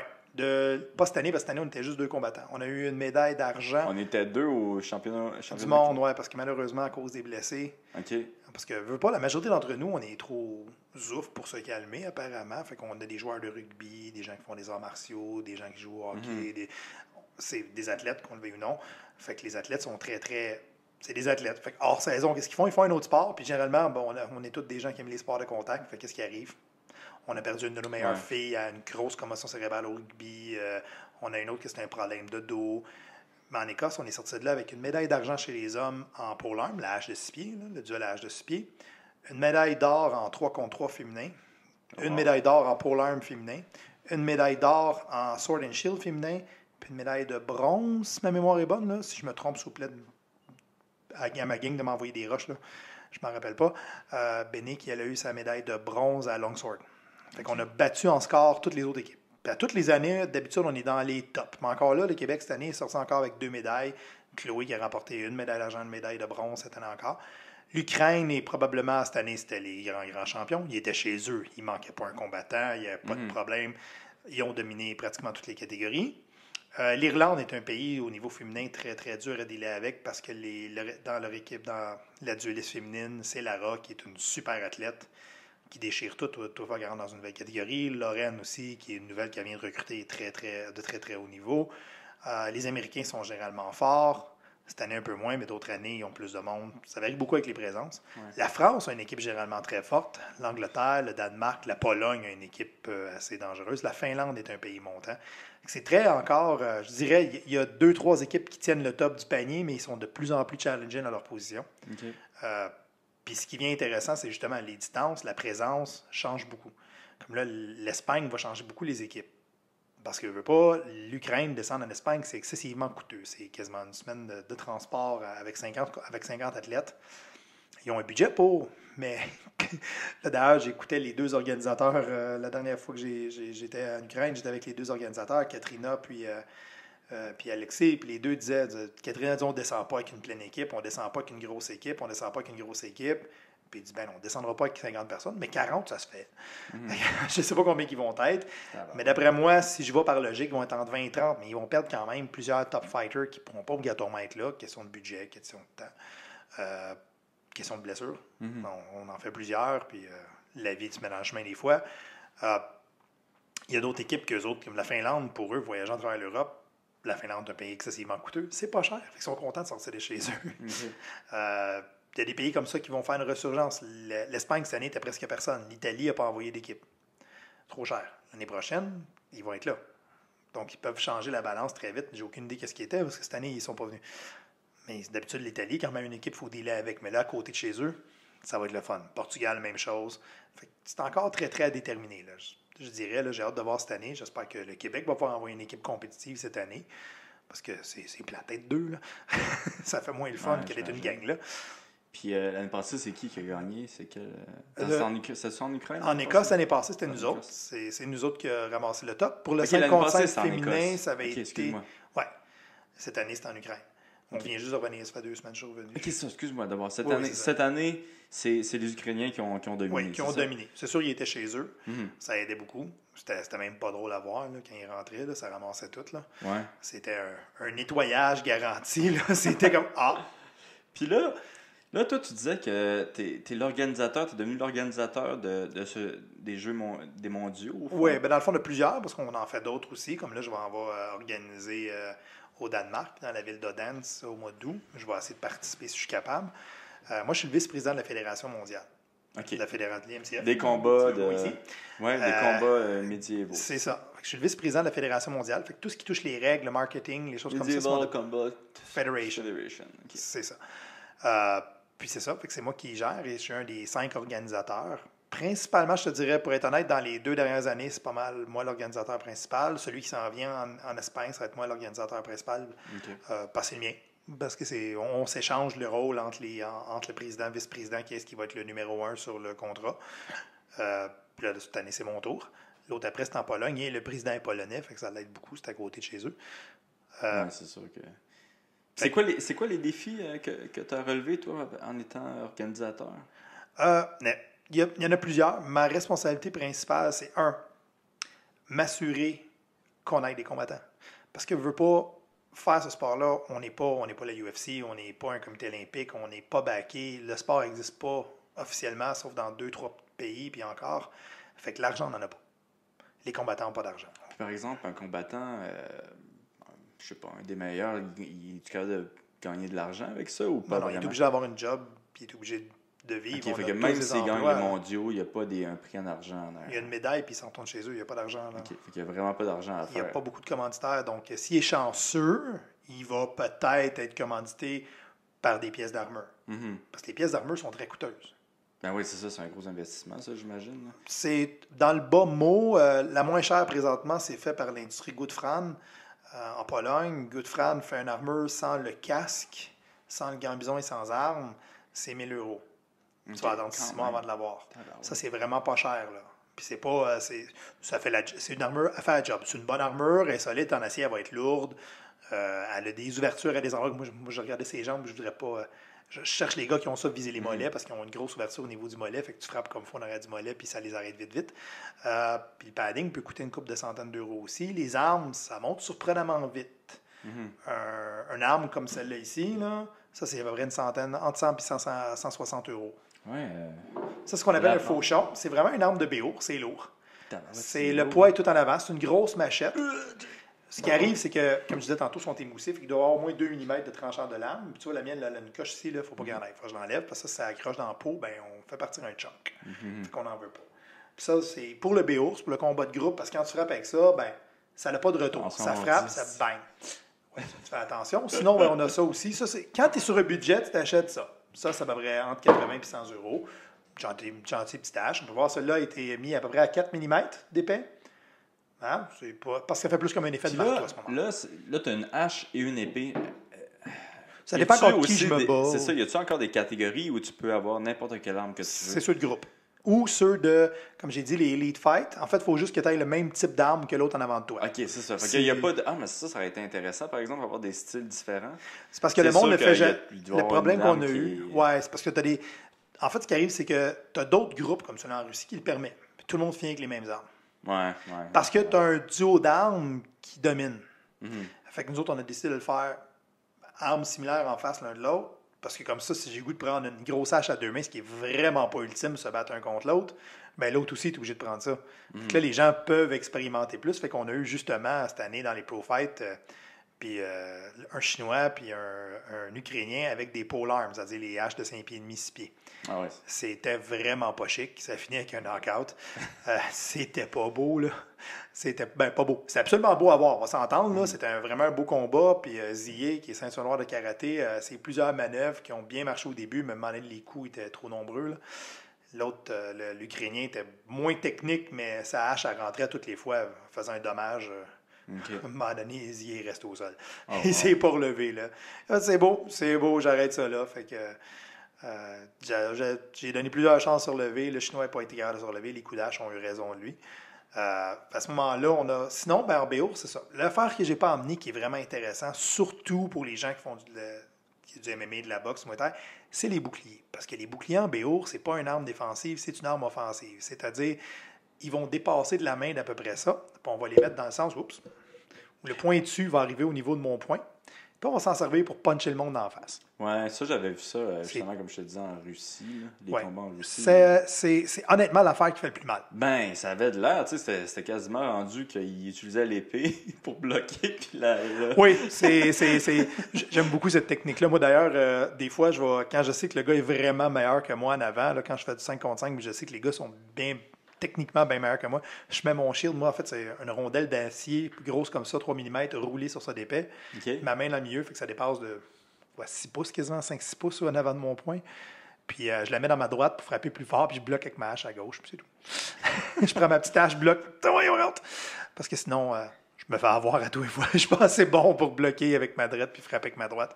C'est ça que je fais pour avoir un petit peu plus de dominance, là. Quand j'ai des gars qui sont vraiment techniquement meilleurs, au moins, je réussis à leur faire un peu mal. Revenir un petit peu avec les combats en Russie, est-ce qu'il y a des personnes au Québec qui en font là-bas?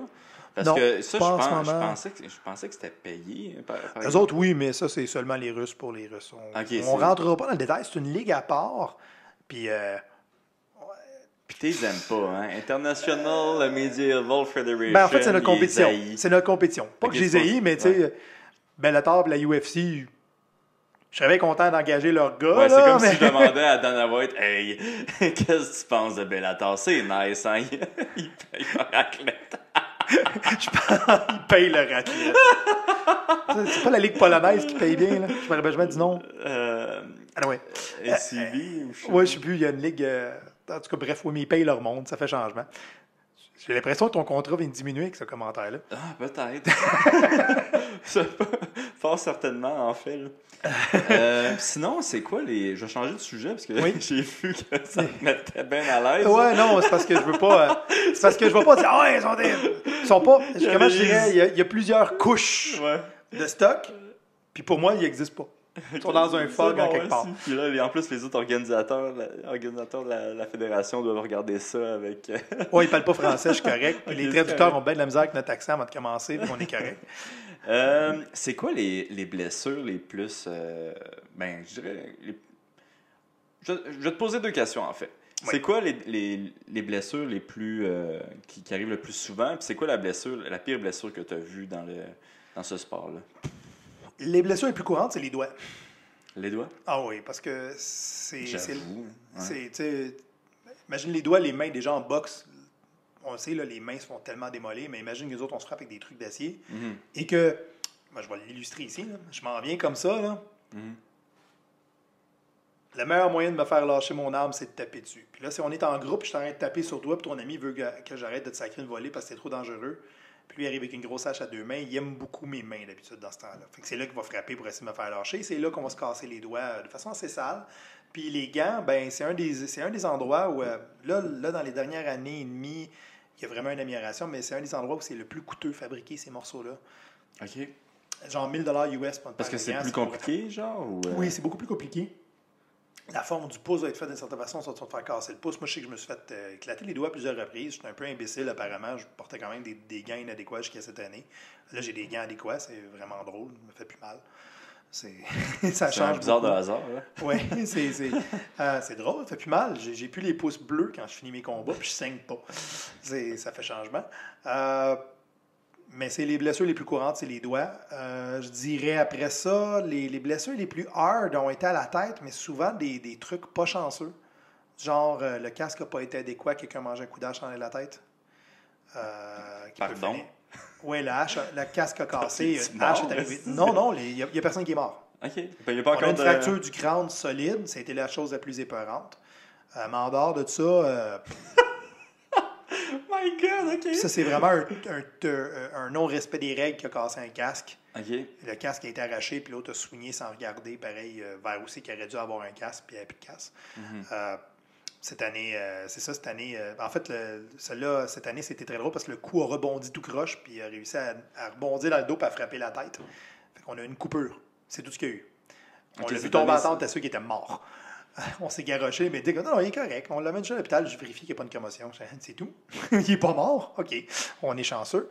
Mais on n'a pas de blessure majeure. J'ai déjà vu un fémur cassé de façon tellement pas chanceuse. C'était même pas un de nos événements, nous autres. Mais le gars, sa jambe est restée pris dans la clôture en tombant, puis quelqu'un est tombé dessus. Le genre de truc qui aurait pu arriver en MMA. La jambe est restée poignée dans la cage, puis l'autre est tombé dessus. Là. C'était vraiment étrange là, comme chute. Là, puis c'était comme... C'est son ami qui est tombé sur lui. Là. C'était même pas volontairement. Mais on n'a pas de blessure encore grave. Cette année, on a réalisé que, je dirais, les commotions commencent à devenir un petit peu plus courantes. Ça n'empêche pas que sur la centaine de combats, on n'en C'est voit pas pourquoi plus que 3-4. C'est parce qu'il y a plus de monde qui font le sport puis que bon, les athlètes deviennent de plus en plus forts? Ou, Oui. Ce qui arrive, c'est littéralement, même les gens qui ont commencé avec nous il y a 5 ans, les mêmes personnes, il y a 5 ans, étaient... On va le dire comme ça, c'était le geek qui tripait sur Game of Thrones et compagnie. Les gars qui faisaient des GN, tu sais, qui faisaient des GN, des choses comme ça. Qui décidaient un petit peu plus haut. C'est ça, puis là, un petit peu plus haut. Puis là, ils ont découvert qu'ils aimaient ça. Là, ils sont prêts à un entraîneur personnel. Là, ils sont inscrits à un gym. Là, ils ont essayé de la boxe. Des méga... Je te dirais, là, c'est des méga geeks. Là, c'est des monstres. Tu veux pas qu'ils te rentrent dedans. T'en as, puis t'as des nouveaux athlètes qui arrivent, qu'eux autres, maintenant, ils viennent parce que c'est un sport puis ça vaut la peine. Y a-tu plusieurs athlètes... tu m'as dit oui, mais disons... On va dire des athlètes professionnels. Y a-tu des athlètes professionnels qui font ça? Professionnels en ce moment, plus ou moins. T'en as qui... T'as beaucoup d'athlètes de niveau universitaire qui en font, par exemple. Okay. C'est des joueurs de rugby, des joueurs de football, des gens qui sont de niveau universitaire. J'ai un powerlifter de niveau universitaire, mais en fait, lui-même professionnel, fait des strongman. On a plusieurs athlètes de niveau universitaire, quand ils ont fini l'université, ils tombent là-dedans. Un peu comme le lutteur olympique qui tombe dans le MMA assez facilement. Tu as des gens qui étaient en athlétisme ou qui étaient en rugby, en football. On a eu un joueur, un ex-linebacker de Raven, je ne sais pas le nom, je n'ai pas retenu, qui se battait aux États-Unis. Il y a une variété quand même assez intéressante. Puis il y a beaucoup de... Il faut être honnête, là, c'est encore un sport un petit peu de weekend warrior, mais qui commence à sortir violemment, littéralement, de ce mood-là. Beaucoup de gens comme moi qui faisaient du jiu-jitsu, qui ont touché au MMA, qui ont touché au Muay Thai pour le fun, puis qui ont commencé à faire ça. Parce que toi, tu as déjà fait un combat de MMA, je pense. Oui, ça n'a pas bien viré parce que j'ai gelé devant la foule. C'est mon gros problème quand je me bats. Moi, personnellement, c'est les foules, là, ça me gèle. Là. C'est drôle, je vais dans des plus petits tournois ou des tournois où je connais personne. J'ai envie tout à médailler. Je me bats devant une foule. Ouais, non, ben c'est... Le même gars que j'ai battu en Irlande facilement en disant meilleure chance la prochaine fois, cette année, on est arrivé au championnat du monde, j'ai gelé. OK. Puis je me suis déboîté une épaule en me battant contre lui, ça allait bien. Fait que, mais c'est ma faiblesse à moi, là, je gèle quand il y a trop de monde. Quand il y a trop de monde ou quand je suis pas prêt ou quand ma tête n'est pas à bonne place, c'est au niveau de ma tête, moi, que je bloque plus. Fait qu'il y en a qui... Si quelqu'un est capable de rentrer dans ma tête, il y a un avantage tout de suite. C'est mon plus gros problème, mais il y en a qui là-dedans qui sont vraiment de meilleur niveau. Puis moi, ça, j'ai fait du MMA, ça avait été ça. J'étais arrivé dans le ring je me rappelle plus c'est quoi ma main gauche, ma main droite. J'ai fait du Muay Thai, j'ai fait de la boxe, j'ai fait du Jiu-Jitsu. Fait que c'est ça, j'étais un peu plus... c'est probablement une des affaires les plus difficiles, tu sais. Oui, c'est tough, lancer un punch, lancer un kick, puis faire du Jiu-Jitsu, là, mais... T'sais, à force égale, là, c'est tout se passe dans la tête, là, souvent. Là. Exact. Je dirais que c'est un des trucs. Écoute, c'est moi, en plus, je pense cette année, j'ai eu les chiffres de l'audiomat 15 minutes avant d'enfiler mon armure. Ah ouais? Je viens de savoir qu'il y avait à peu près 400 000 personnes. 1,3 million. Ce matin, il y avait 400 000 personnes qui essayaient de cliquer sur notre site. Et moi, je suis en train de mettre mon armure et de me préparer. Puis le monde qui regardait ça, genre, hey, il y en a un qui bouge pas, qui est juste en qui est planté là. Je l'ai barré dans le milieu. En plus drôle, en fait, c'est en duel. Moi, c'était du 1 contre 1. Puis je travaille beaucoup. Puis je fais ça. Chloé, c'est mon athlète avec qui je m'entraîne puis que j'ai entraîné depuis le début. Puis on a vraiment mis beaucoup l'accent, moi et elle, sur le jeu de jambes. Ce qui fait que moi et elle, en général, dans un gym, on est ça à la pointe des pieds, on se déplace tout le temps. Puis là, on est dans du sable équestre. Ça, l'épée de sable. Tabarouette, hein? Moi, je suis pas bon à manipuler l'épée en partant. J'ai jamais été bon à soigner l'épée, fait que à la place, je bouge. Je m'arrange de pas être dans le chemin, j'ai beaucoup de head movement. Mais là, tu fais quoi du head movement quand tu cales? À toute fois, tu bouges. Ouais. Fait que ça n'a pas été trop long. Que je pensais me battre avec mon bras. Non, ça n'a pas fonctionné. J'ai mangé à voler de ma vie. Dans mon deuxième combat, qui a été mon combat final, je me battais contre Manu, un Belge. Puis une des manœuvres que je fais très bien, c'est je fais un beau lean back, la lame à passe, je viens frapper. Je faisais un lean back, mes pieds ne pouvaient pas rentrer en dessous de moi. Ils restaient pognés dans le sable. Fait que le gars me pognait dans la cuisse ou au ventre. Mais ma tête n'était plus dans le chemin, c'est ma tête qui visait. Mais tout le reste était dans le chemin. Fait qu'il finissait par faire ces points-là. C'est enrageant. Mais ça, c'est quand même étrange, par exemple. C'est quoi, vous savez 2 jours avant comment le terrain va être? Ou, Ben, le terrain, on savait que c'était du sable. OK. Mais quand on l'a visité la première fois, on était au mois de novembre, mais il y avait gelé. Ah, OK. Il y avait neigé et gelé, fait que c'était c'est un petit fond de sable. Ouais, des fois, c'est difficile de se préparer pour... Exact. On a eu le même problème à l'Écosse, c'était du sable, parce que c'était de la gravelle, puis on avait mis de mettre un peu de sable. Le problème qui est arrivé, c'est qu'il avait mis une première couche de sable, puis j'avais dit non, c'est pas assez tapé, on est dans la gravelle, quelqu'un va perdre un œil, pouvez-vous en remettre un peu? Et moi, je suis parti, parce que j'avais d'autres affaires à m'occuper. En tant que VP, j'avais d'autres problèmes à régler. Ils ont dit pas de problème. Ils ont mis une deuxième couche, ils l'ont pas tapé.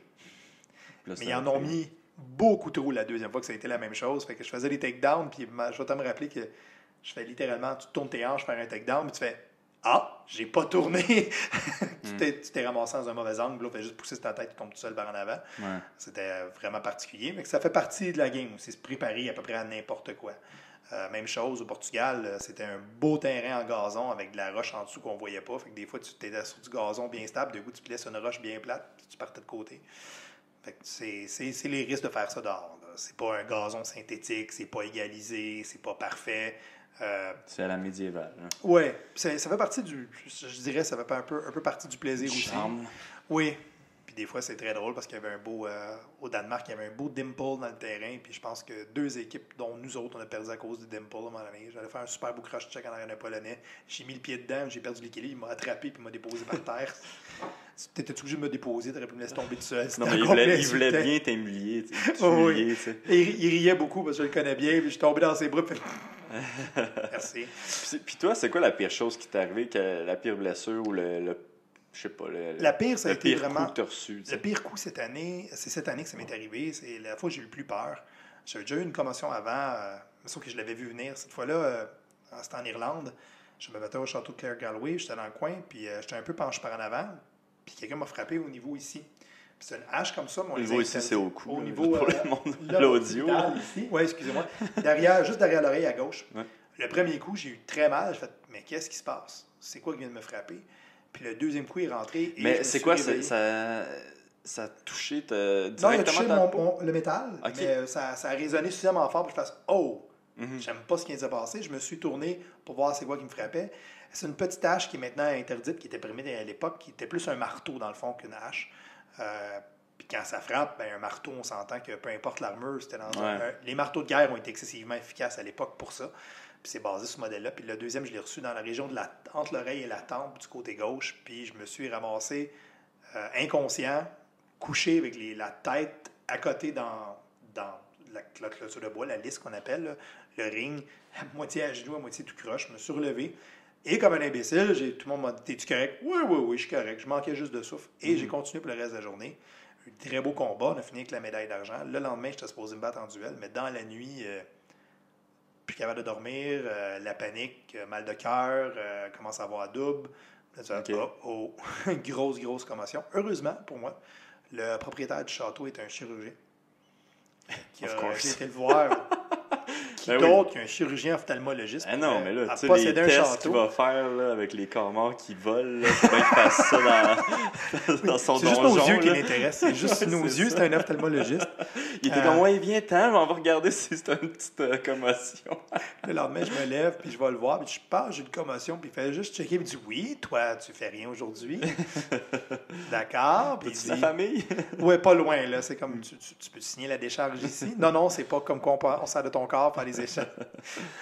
Mais ça a été vraiment épeurant parce que ça, c'est le fait que j'avais aucune idée. Je pensais que j'étais correct. Genre, OK, c'est un petit coup, c'est un lights out. Puis c'est ma femme qui était avec moi qui a dit, ouais, t'étais vraiment pas là pendant genre 30 secondes, mais on se demandait si t'étais vivant. J'étais, ouais, non, j'étais correct, je reprenais mon souffle. Non, j'ai été là. J'ai vu sur vidéo après, ça prend 15 secondes avant que je me relève, je commence à bouger dans le coin. J'étais comme, OK, mais à cause de l'action, personne n'a vu sauf elle qui était direct à côté pour la faire bien freaky comme il faut. Personne n'a vraiment remarqué, à cause que c'est une empilade de gens, ça peut arriver. Puis le lendemain, c'est ça. Là. Mais ce qui m'a fait le plus peur, c'est que 3 semaines après, je me battais au Japon. Donc, au Japon, je me battais vraiment sur les talons. Puis je faisais très attention pour savoir de coup ça à la tête. J'ai échoué lamentablement. J'ai pas eu de flashback de commotion à ce moment-là ou quoi que ce soit. J'allais très bien après 3 semaines, heureusement pour moi. Mais ça a été vraiment une des plus épeurantes parce que tu te réveilles en plein de la nuit et tu réalises, une commotion. Puis ce qui est très dans ce sport-là, c'est que les commotions ne sont pas aussi courantes disons, qu'en boxe ou en MMA ou quoi que ce soit. Les coups sont moins directs. Le casque absorbe une grosse partie. Donc, tu peux en avoir une, n'importe qui peut en avoir une, c'est quand même un sport à se taper dessus, sauf que les commotions sont moins fréquentes, donc quand ils arrivent, on est plus surpris parce que tu peux passer des mois à te faire taper puis avoir aucun problème. Puis là, la journée qu'on t'a frappé dans le mauvais angle, dans la mauvaise région du casque, ben c'est lights out. Puis ça, c'est une des blessures qui commence à être plus fréquente parce que les gens frappent mieux, les gens commencent à comprendre comment ça marche. Les modèles de casque sont en train d'évoluer aussi, comme les modèles de gants ont évolué dans les dernières années pour absorber ces chocs-là. D'ailleurs, le mien, mon ancien, que j'ai eu cette commotion-là, a pris sa retraite cette fois-là parce que là, je voyais bien qu'il ne me protégeait pas adéquatement. Ça a été un peu trop facile d'avoir une commotion dans ce casque-là. À ce moment-là, j'avais abandonné le BO pour faire juste le duel. Fait que j'ai acheté un casque de duel. Lui, je ne pourrais pas m'en servir en groupe parce que j'aimerais ça garder mon cerveau, justement. Tu veux-tu le montrer? Oui. C'est un modèle allemand. On appelle ça un clap visor parce que la face en avant, quand tu fermes, ça fait clap. C'est bête, mais c'est littéralement ça. Fait que c'est notre joyeux casque ici. C'est-à-dire que c'est un modèle c'est un modèle littéralement, si on ouvre le casque ici, la visière, c'est vraiment monte-descend. C'est vraiment simple, ça ouvre pas ses côtés, c'est une penture dans le front. On l'ouvre comme ça. Et on est à l'intérieur de ça. Le casque est pointu. Puis, je ne sais pas si tu vois, mais il y a un angle vers l'arrière pour dévier les coups, pour pas que le coup s'imprime. S'il est vraiment rond comme un bol, tout le monde peut prendre un bol de Dollarama, un cul de poule, puis taper dessus. Vous allez voir que le coup, il ne glisse pas, il absorbe. Ça glisse, ça aide à glisser. C'est ça. Puis là, j'imagine que, tu sais, ça, tu dois te sentir enfermé. Puis qu'un des plus gros défis, ça doit être le cardio là, dans ce sport-là. En fait, je te dirais, le cardio est similaire. Le cardio est très dur parce que, veux pas, on court avec 70 livres de métal sur le corps. Alors, je vais au football avec 70 livres de métal. On change un peu notre donnée. Dépendant de la grosseur, c'est sûr, il y en a qui ça va être 40, il y en a qui ça va être 30, il y en a qui ça va être 100. Ça dépend de la grosseur et du type d'armure que tu as choisi. Déjà ça, c'est dur. On fait notre cardio, on joue un match de football ou un match de boxe avec du métal sur le dos. Ce qui arrive avec ça, c'est le feeling d'être enfermé, comme tu as dit, mais surtout, pas le manque d'oxygène, mais l'augmentation du CO2. S'il y en a qui sont déjà entraînés avec un masque d'élévation, on sait que ça fait. Là. Puis en fait, ça ne change pas ta respiration parce qu'il y a toujours assez d'oxygène dans cette affaire-là pour que tu vives. Mais ton cerveau, lui, il ne sait pas. Lui, c'est juste que le niveau de CO2 a augmenté de façon importante dans le casque parce que quand tu expires, tu en mets de plus en plus dedans, puis ça ne sort pas vite, à cause qu'il n'y a pas beaucoup d'espace, il n'y a pas beaucoup de trous. Puis là, lui, ce qu'il dit, c'est manque d'oxygène, il y a trop de CO2, fait qu'il panique, il pense qu'il va mourir. On a vu des gars, même les plus toughs, arracher de leur casque de sa tête, ou arriver dans le coin, puis paniquer, puis ouvre mon casque. Parce que la panique. Tu peux pas être claustrophobe et faire ce sport-là. Non, pas du tout. Tu peux pas, t'es enfermé. En fait, il y a des casques qui sont mieux faits pour ça que d'autres. Par contre, ils viennent avec le risque qu'une pointe d'épée pourrait te rentrer dans les yeux. C'est un choix.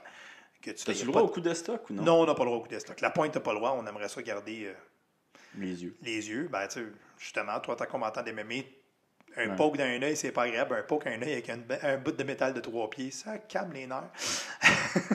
Fait que non, c'est ça, c'est pas idéal. Puis pour s'entraîner, de plus en plus, les gens vont utiliser un masque d'élévation pour aller au gym ou quoi que ce soit. Quand tu veux vraiment que le monde te regarde de travers, tu portes un masque d'élévation. Ou ce qu'un grand champion m'a proposé il n'y a pas longtemps, puis j'ai fait, il faut être complètement malade, c'est de mettre une guenille mouillée dans ta face.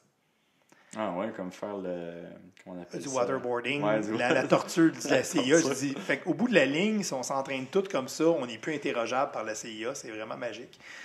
Mais personnellement, je vais rester avec l'Elevation Mask. Que vous allez. Je reviens d'Ukraine. Si je passe par les États, c'est sûr que le waterboarding s'en vient. Puis j'aime pas les Russes, oublie ça, je retourne en Ukraine. Fait que non, c'est ça. C'est la partie qui est vraiment difficile, c'est mental. Puis c'est bouger parce que tous tes mouvements, tout ton centre de gravité, tout est différent. T'sais. Puis t'es plus lourd. C'est ça. Tu disais que c'était 40 livres? Un armure peut varier pas mal entre 30 et 70 livres, 80 pour les plus lourds. OK. Mais mon ancienne était vraiment, j'étais à 67 livres complets. Ah, ouais. La star, je l'ai beaucoup allégée. Même avec le nouveau casque qui s'en vient, elle va être beaucoup plus allégée. Elle bouge beaucoup mieux déjà. Parce qu'à 67 livres, tu te bats pas longtemps. Hein. Après 30 secondes, tu manques de jus. Moi, ce que j'ai le plus de misère à m'adapter, c'est les jambes. C'est horrible, là. Tu travailles avec un poids tout le temps, ses cuisses, ses jambes. Moi, j'adore kicker. Là. Kicker, pour moi, c'est « Oh yeah, je vais peut-être lancer un kick. » Puis j'imagine le soleil aussi, ça... Ah, tu cuis. Ben ouais. Parce que le métal, c'est une chose, mais on porte un padding d'à peu près 1 pouce en dessous de ça, là, en laine. Tu as un manteau d'hiver plus un manteau de cuir, puis le métal sur le cuir, bien raide. Ouais. Ton contrôle de ton eau, de ta chaleur, tout ça, ça devient... tout devient un challenge dans le sens que tu prends, mettons... je te prends demain matin, je te mets dedans. Une pratique, tu vas dire, ouais, il fait chaud, vite, hein? On se prend. La chaleur, tu sais comme moi, c'est pas pour rien, on se fait mettre de la glace dans le nuque quand tu boxes pour refroidir ton corps. Mais là, on peut pas. Tu es enfermé dans une canisse de métal. Là. Réussir à mettre de quoi dans ta nuque, il faut quasiment tout arracher. Puis avec les straps, ben, si j'essaie de mettre de quoi dans ta nuque, je vais t'étrangler. Fait que je ne mettrai rien là. Peut-être couler de l'eau un peu, mais ça ne sera pas idéal. Sans plus. Puis tu peux pas. Il y a des types de cas, je peux même pas boire dedans parce qu'il y a une grille permanente devant moi. Fait que je peux pas l'ouvrir pour boire. Fait que c'est très, très, très demandant. Puis c'est combien d'eau tu as bu, la veille, comment tu as mangé. C'est déjà une science dans les autres sports. Dans ça, faut vraiment que tu te prépares une journée avant quand tu vas te battre. Là. Ah, c'est même des semaines avant. Là, puis un combat d'équipe, c'est combien de temps que ça peut prendre? Oh, ça peut être très long. C'est ça le problème. C'est qu'un combat d'équipe, il y a maximum 8 minutes par round. Le but, c'est de mettre l'autre équipe à terre. Oui, parce que le but, c'est de gagner 2 de 3. Faut que tu gagnes 2 rounds. Ça peut être nul. On peut tomber. Tous nos chums sont tombés, puis là, toi puis moi, on est à la fin, puis on tombe en même temps. Mais c'est nul. Oh well! C'est nul. On refait un autre round. Mais là, des fois, tu peux faire des 5-6 rounds de même. Oh, wow. Les rounds peuvent durer entre 30 secondes et 8 minutes. Donc, 8 minutes, c'est excessivement long. C'est épuisant. 8 minutes, tu te demandes, vas-tu mourir ici là, aujourd'hui? Là, ça n'a pas de sens. Là. Tu ne peux plus te battre. Là. Généralement, après 3 minutes, là, les combats n'ont plus l'air de grand-chose à part 2 personnes qui se collent dans la clôture et qui essaient de donner un coup. Ouais. De temps en temps, il y en a un qui réussit à aller chercher, tu ne sais pas de où, un petit peu d'explosion pour réussir à déséquilibrer l'autre. S'il est chanceux, il va tomber. C'est là aussi que ma tactique préférée embarque, les cadavres. On appelle ça les cadavres, c'est-à-dire tes partenaires qui sont tombés restent au sol. Fait que quand tu n'as plus de jus, c'est parfait pousser ton adversaire par OK, la personne, elle s'en va pas. Là. Non, elle doit rester au sol. Il faut qu'on vive avec le fait qu'elle est à terre. OK. Là, ça devient drôle parce que le but, c'est d'essayer de pousser le gars par-dessus un cadavre, un de ses amis ou un des siens, on s'en fout n'importe lequel. Mais il faut que tu le jettes par-dessus un cadavre. Et ça devient très intéressant. C'est souvent la meilleure tactique quand tu es brûlé, là, parce que pousser vers l'avant, c'est facile. Tourner, c'est surprenant comment épuiser avec le matériel. La majorité des takedowns, il faut tourner. Hein. On va tourner nos hanches, on va vraiment twister. Là, tu ne peux pas twister. Tu es littéralement limité à la ligne droite. Parce que tu es épuisé, puis avec l'armure, ben, je twiste, puis ouf, il n'y a plus de jus là, ça demande trop d'explosion, fait que je vais pousser. Un slow push tranquillement. Puis généralement, c'est ça qui va faire une grosse différence en les rounds les plus longs. Mais ça peut être des fois, là, j'ai vu des 5-6 rounds, puis le dernier round, ils durent 4-5 minutes. Là. Ça n'a plus l'air de rien. Là. Ça, généralement, c'est pas crowd-pleasing du tout. Ce moment-là, là, c'est... Oui, ben c'est pour ça que les nouvelles règles du nouveau jeu là, que tu parlais. Oui, l'autre, c'est différent, mais c'est pas en équipe. Ça, c'est pas en équipe, c'est du 1 contre 1. En équipe, en 1 contre 1, c'est soit du 1 minute, soit du 2 minutes. Okay. C'est pas... C'est quoi que tu as le droit de ne pas faire en équipe? Tu n'as pas le droit de frapper les pieds. Oui, tu l'as déjà dit. Tu n'as pas le droit d'étrangler les prises de circulation et tu n'as pas le droit de t'accrocher après la clôture. OK. Fait que si tu n'as pas le droit de t'accrocher après la clôture, on va parler en mal. La Ligue de Russes, eux autres, ils permettent l'accrochage après la clôture. Fait qu'il y a toujours quelqu'un qui s'accroche comme ça, puis qui accroche quelqu'un, puis que ça reste là pendant 3 minutes. As-tu le droit aux guillotines? Non. Un étranglement, on n'a pas le droit. Malheureusement, j'aimerais beaucoup ça. On avait le droit à ça. Écoute, ça pourrait être tricky, parce que comme tu dis, c'est difficile. La lame dans la gorge, tu peux pas taper. La lame dans la gorge, c'est sûr que non. C'est pas rien que la lame, c'est parce que tu as la garde comme ça ici. Ouais. Imagine ça la pomme d'Adam pendant que je manque mon coup. Même si je veux pogner ma propre main, tu vas voir ça. Si je perds mon arme, le truc, c'est que j'ai pas le droit de lâcher mon arme. Si je lâche mon arme, je dois aller en chercher une autre. Tu peux pas la reprendre au sol. Non. Puis, veut pas, faut que j'aille la chercher dans la réserve d'armes. J'ai quelqu'un de l'autre bord qui va m'attendre avec une arme et je dois courir parce que là, tout le monde fait « Oh, une belle victime! » J'ai pas le droit de me battre, j'ai même pas le droit de lutter. Le gars me pogne, j'ai juste le droit de courir. Dès que tu échappes ton arme au sol, J'ai juste le droit de me sauver. ben j'imagine que ça fait du sens un peu parce que, tu sais, le monde, il ferait juste lâcher leur arme puis il ferait de la lutte, tu sais, en gros. Ben, il y a une année, ils voulaient pas, les gens m'empêchaient de retourner à Malice, en Pologne, de retourner chercher une arme. Fait que je me suis juste mis en position de boxe. Puis je bloquais les coups, puis j'absorbais les chocs avec mes bras, puis j'ai pu reculer comme ça parce que. Ok, parce que les autres peuvent t'attaquer, mais toi, tu peux rien Ouais, faire. toi, tu peux rien faire. C'est pour ça que j'ai été une belle victime, là. Ok. Puis j'avais réussi à aller chercher une arme, puis il me l'aurait enlevé des mains. C'était un petit peu ridicule. Là, je me suis fait sacrer un bon coup dans le dos, puis je suis tombé. Mais ça avait été très drôle. Ah, je recule, je prends une arme. Ah, shit, j'ai encore perdu. Ça va pas bien. J'avais un très mauvais gant, mais il n'y a rien qui tenait dans ma main. Fait que. Mais c'était très rigolo, là, pour les autres. Obligatoirement pour moi. Là. C'est comme le chevalier. C'est comme le chevalier dans. Voyons, c'est quoi le film, là? Le gars, il garde un pont. Ah, il se fait oui. couper un C'est juste bras. un flash wound. Ouais. Oui, c'est Monty Python and the Holy Grail. Python, c'est ça. Oui, c'était un peu ça, mais c'était vraiment. C'était très drôle cette fois-là, parce que c'était contre les Français. Puis ça avait fini que je m'étais fait blesser dans ce là, puis justement l'armure a fait défaut. Je mangeais un coup dans le dos, je suis tombé à terre. Ça, c'est ça que tu dis qui était très drôle.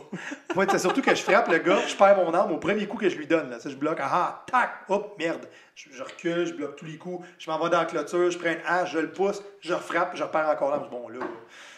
Là, ça fait bang, ok, c'est beau, je suis mort, on arrête. Je me couche par terre, j'ai mal. D'ailleurs, ça, c'est un des endroits qu'on a des expériences au niveau des coups. C'est pas des blessures, mais on découvre des choses que il n'y a personne qui dit jamais dans aucun cours d'arts martiaux, dans aucun cours de self-defense. Tu découvres des choses sur le corps humain, sur ton cerveau qui étaient particuliers. Entre autres, les omoplates sont des cibles absolument magiques. À cause qui couvrent tes poumons et ton cœur, il y a comme une switch panique après ces omoplates-là. Puis une fois, ça m'est arrivé, puis je parlais à un grand champion qui, lui, s'est arrivé la même chose. Mon armure ne s'est pas placée en place. La personne est arrivée avec une hache, m'a frappé sur l'omoplate. Et là, j'ai perdu tout désir de me battre. Mon corps a décidé, bon, ben moi, je me bats plus, je m'assis. Et très relax, je lis en vidéo, je m'assis. J'arrête de me battre et je m'assis en plein milieu de la liste, en plein milieu du ring. Fuck off, je me bats plus. Puis là, j'ai fait, pourtant, moi, je me rappelle que dans ma tête, voyons, t'es pas blessé, là, relève-toi, rien de cassé, let's go, lève, non, assieds-toi pas, assieds-toi. OK, mon corps a décidé que ça soit, j'avais aucun contrôle sur la situation. Puis là, ben, j'étais vraiment frustré. Je vais voir l'autre équipe, c'était un des Américains qui était champion du monde. Il disait, je comprends pas, tout a arrêté. Il dit, fais-toi-en pas. Dis-moi, la première fois que ça m'est arrivé, c'était un Russe m'a frappé derrière l'épaule. Puis pendant que je tombais, j'étais sûr, mon bras était cassé en 3 épisodes, là, puis qui était à moitié arraché. Puis pendant que je tombais, j'entendais une femme crier tout le long. Ah! J'ai dit, mon Dieu, là, ça doit saigner. Mon bras a dû voler dans les airs, il est plus à moi. Puis quand j'ai tombé à terre, je réalisais, c'est moi qui criais dans mon casque. J'ai fait, OK, c'est bon. Puis quand tu reparles à d'autres, non, pas l'omoplate. Tout le temps la même chose. Les gens sont vraiment choqués de se faire frapper là. C'est comme, non, quand l'armure marche pas là. Fait que les dos d'armure, c'est quelque chose qu'on est tous en train de faire. Comment qu'on peut. C'est la première chose qu'on teste. C'est frappe-moi voir. Non, OK, il faut que je rajoute du padding. Il faut que je rajoute quelque chose. C'est une des premières choses qu'on teste quand on reçoit notre nouvelle armure, quand on achète une. Puis là, tantôt, tu disais que c'était 1000 euros une cheap. Une cheap. Puis une bonne, c'est combien? Sky's the limit. Je ne plus tu l'avais Oui, dit. c'est ça. Non, the sky's the limit. Okay. Comme moi, là, tu vois, là, mon casse, faut que j'aille faire mon envoi monétaire à mon armurier dans les prochains jours. Et c'est 587 US pour le casque. Y a-tu des forgerons à Montréal? Non, au Québec, on n'a pas vraiment de forgerons adéquats pour faire ça. Je pense que les gens qu'on offre n'ont pas le matériel nécessaire ou pas de la bonne façon là, pour vraiment nous protéger adéquatement. Même quand tu es en Europe, la majorité font un matériel qui... C'est dur parce qu'il faut vraiment qu'on te mesure, qu'on te le fasse sur toi. De plus en plus, il y en a qui font du très bon travail, on leur envoie des moulages. Mais tu peux imaginer la complexité de mouler tes jambes, de mouler ton bras, puis de l'envoyer... la moulure en plâtre ou peu importe la matière que tu as choisi, de l'envoyer en Ukraine, que l'autre forge, un morceau va fitter sur ton membre que tu as envoyé. Tu sais. Ça doit être un peu creepy aussi recevoir des jambes en plastique. Quand tu es aux douanes, qui ont à m'envoyer des jambes en plastique? Pas juste des jambes. Pas juste des... Ouais, d'ailleurs, on va pas skipper ce que c'est un forgeron mexicain qui fait du travail très particulier. Il avait la moulure d'un de ses clients qui s'était dessiné littéralement... Un beau phallus. Un beau phallus sur la cuisse de la moulure. Bien C'est sûr, quoi, la il y avait première une chose... armure avec une- Non, c'est la cuisse, la moulure de la cuisse pour envoyer à son armurier. L'armurier dit, j'ai des petits comiques comme clients, puis il montrait la moulure de la cuisse, puis la jambe au complet de la Ouais. cuisse avec le phallus dessiné sur l'intérieur de la C'est cuisse. un excellent gag. moi, ce que J'ai je fait trouve. comme, really? On a d'ailleurs une couple d'armuriers qui font des jackstraps en acier pour le sport. Ouais, On peut j'imagine, mettre par-dessus notre jackstrap en plastique. Parce que ceux en plastique font un job à absorber, mais S'il casse. ouais, celui en métal tout seul, ben lui, généralement, il va te violer pratiquement, là, parce que c'est pas super pratique. Le métal, ça ne plie pas vraiment. Puis il y en a un qui fait des beaux smiley face dessus, hein, forgé dedans. Ah, nice. J'ai fait, oh wow, j'en ai un pas de smiley face, mais j'en veux un qu'un smiley face à ce temps. Il m'en faudrait un, moi, avec. Ça serait très drôle d'avoir par-dessus les shorts. T'as-tu le droit? Mais nous autres, il est tout le temps par-dessus. À l'époque, il y a plusieurs ce qu'on appelle des codpiece. Puis ils portaient ça par-dessus là, le vêtement. Là. Mhm. Parce que c'est plus facile à enfiler et enlever. Parce que tu peux imaginer que les autres devaient porter ça 2 jours, une journée de temps pour se battre. S'il a envie de pisser, Ouais, il va pas enlever ses pantalons puis réussir à aller chercher ça. Fait que, puis c'est bâti, c'est assez particulier. Porter ça en métal, là, personnellement, je ne trippe pas. Là. Tout seul, là, c'est quelque chose. Ça coupe les cuisses quand tu te fais frapper. Mais ça, le prix de l'armure varie de sky's the limit. Des gants, ça peut être 1000$ US une paire de gants adéquate. Là. Fait que, tu sais, tu peux te rendre à 5000, 6000? 10, 15, 20, 30, 50, dépendant du modèle, ce que tu veux. Il n'y a pas de 50 limite. si c'est ton arrière-grand-père qui... Hey, ça, j'ai oublié de te poser la question. Ils ont-tu le droit des katanas, les Japonais? Ils ont des katanas, bien sûr, émoussés. Ils ont des katanas, des naginata. Les katanas. Ce qui est très drôle, c'est qu'au Japon, tu n'as pas le droit d'avoir une épée. La loi interdit les épées. Fait qu'ils ont des simulateurs. Ou un tuyau de plomb, comme moi j'appelle. Au lieu d'avoir une épée, c'est un tuyau écrasé, trempé. Le katana au Japon. Le katana, oui, mais les autres épées, non. Fait qu'ils ont fait faire toutes des stimulateurs. Ah, Des simulateurs égales. Dans le fond, c'est un tuyau écrasé. Les stimulateurs, c'est un tuyau. Mais flat, en acier trempé, ça pèse 2 tonnes, c'est un bat de baseball. C'est tellement désagréable de se battre avec ça, mais c'est tellement agréable quand tu réussis à pogner l'autre en pleine face avec ça. Ça fait plus que cette bébelle-là. OK. La première shot, j'ai pris justement un katana, puis je l'ai testé sur un gars, puis je l'ai quasiment éteint là. D'un coup, il avait fait plus jamais ça.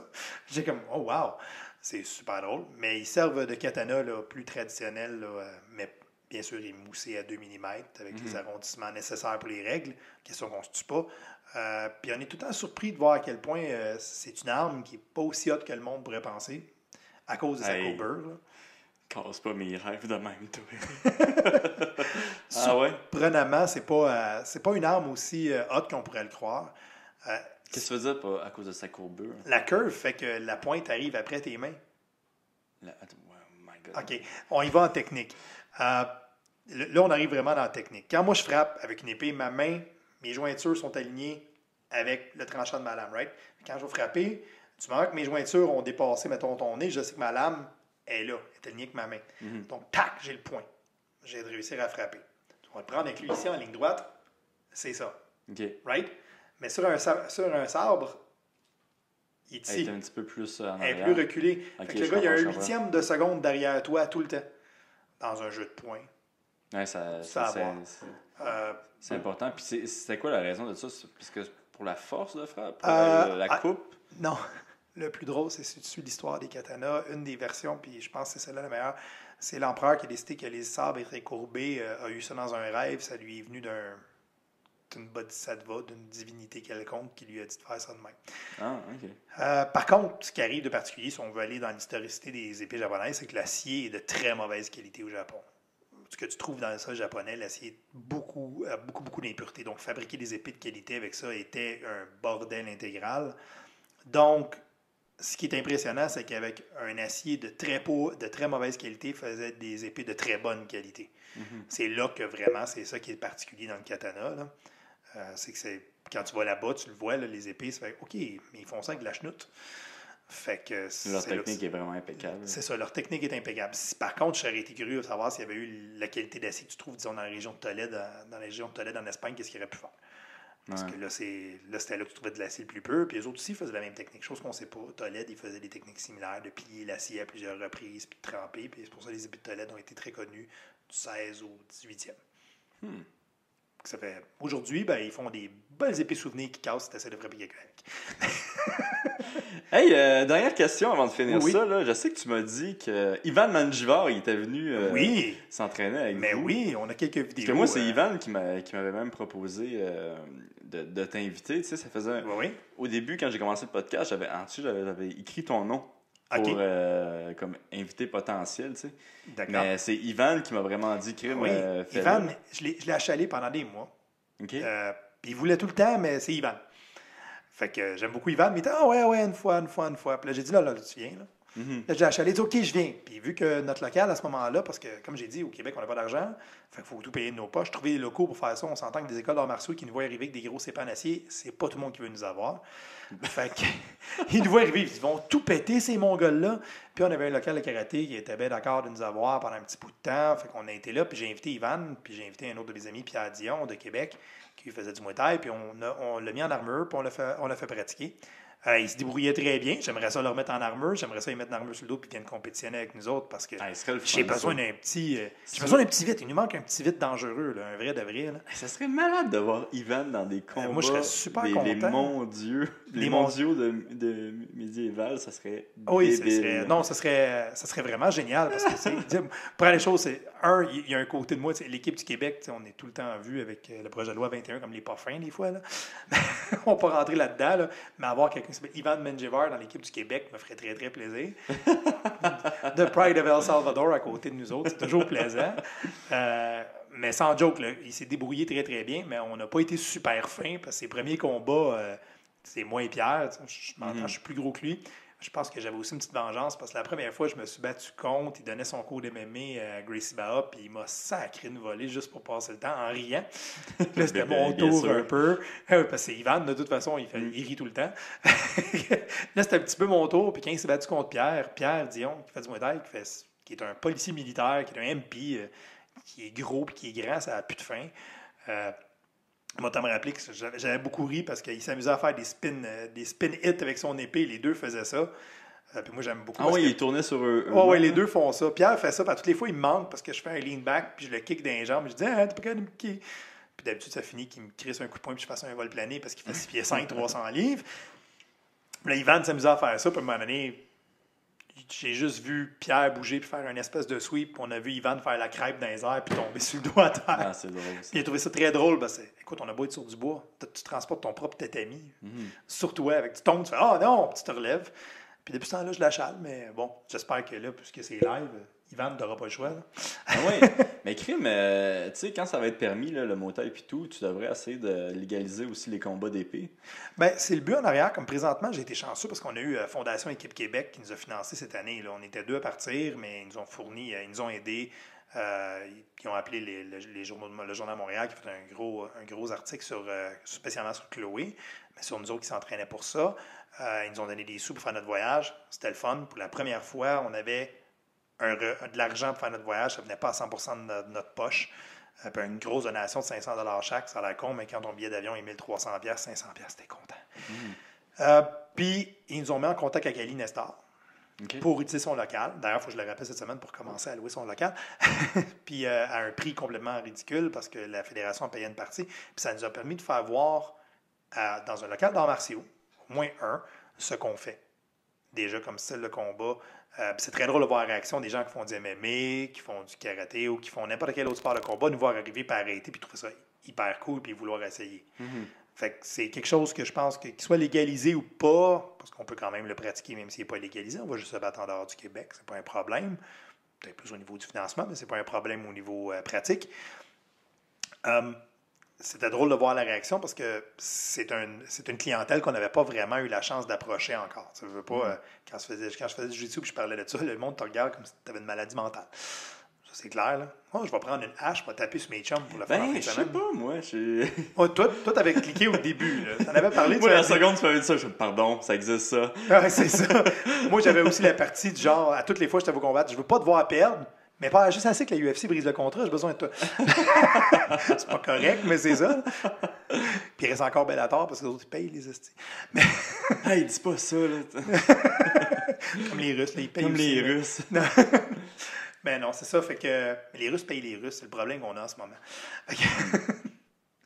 Bellator paye ses fighters, la UFC paye ses favoris, les Russes payent les Russes. Mais écoute, toi, si tu pars une ligue ici, tu vas payer tes Québécois. Là, fait que... Oui, absolument. Ben, tu sais, comme on a dit, on va commencer par développer la fédération qu'on a pour essayer d'avoir une équipe, parce que c'est l'international qui finit par payer. Pas, là. Ici, on est 2 millions de personnes, donc... Mais tu sais... Il y a 8 millions, 2 millions à Montréal, 8 millions au total, je ne sais plus mes chiffres. Là. Non, c'est sûr que professionnel, ça serait difficile, mais amateur, je pense que ça pourrait être viable. Tu sais, tu donnes une petite partie aux athlètes, puis tu mets Ivan, comme je te dis, en main event, comme ça les personnes de MMA vont venir le voir. Ben, les personnes qui sont intéressées par le médiéval vont venir le voir. Fait que tu t'amènes déjà deux crowds là. Ben, ça peut être intéressant. C'est ce que j'aimerais. Présentement, moi, j'aimerais beaucoup avoir la chance d'avoir un Ivan ou d'avoir un toi ou whatever pour les mettre en armure pour essayer. Toi, je sais que si tu fais ça, la UFC va t'arracher la tête. Non, moi, j'ai pas le droit, c'est sûr. Moi, c'est pour ça que je te dis, c'est mon après-carrière. C'est mon après-carrière, c'est ça. Lui, dans son cas, j'aimerais ça parce que justement, c'est le genre de personne qui nous permettrait de joindre les deux mondes en même temps. On y met de la pression aujourd'hui, ça n'a pas d'allure. Ah ouais?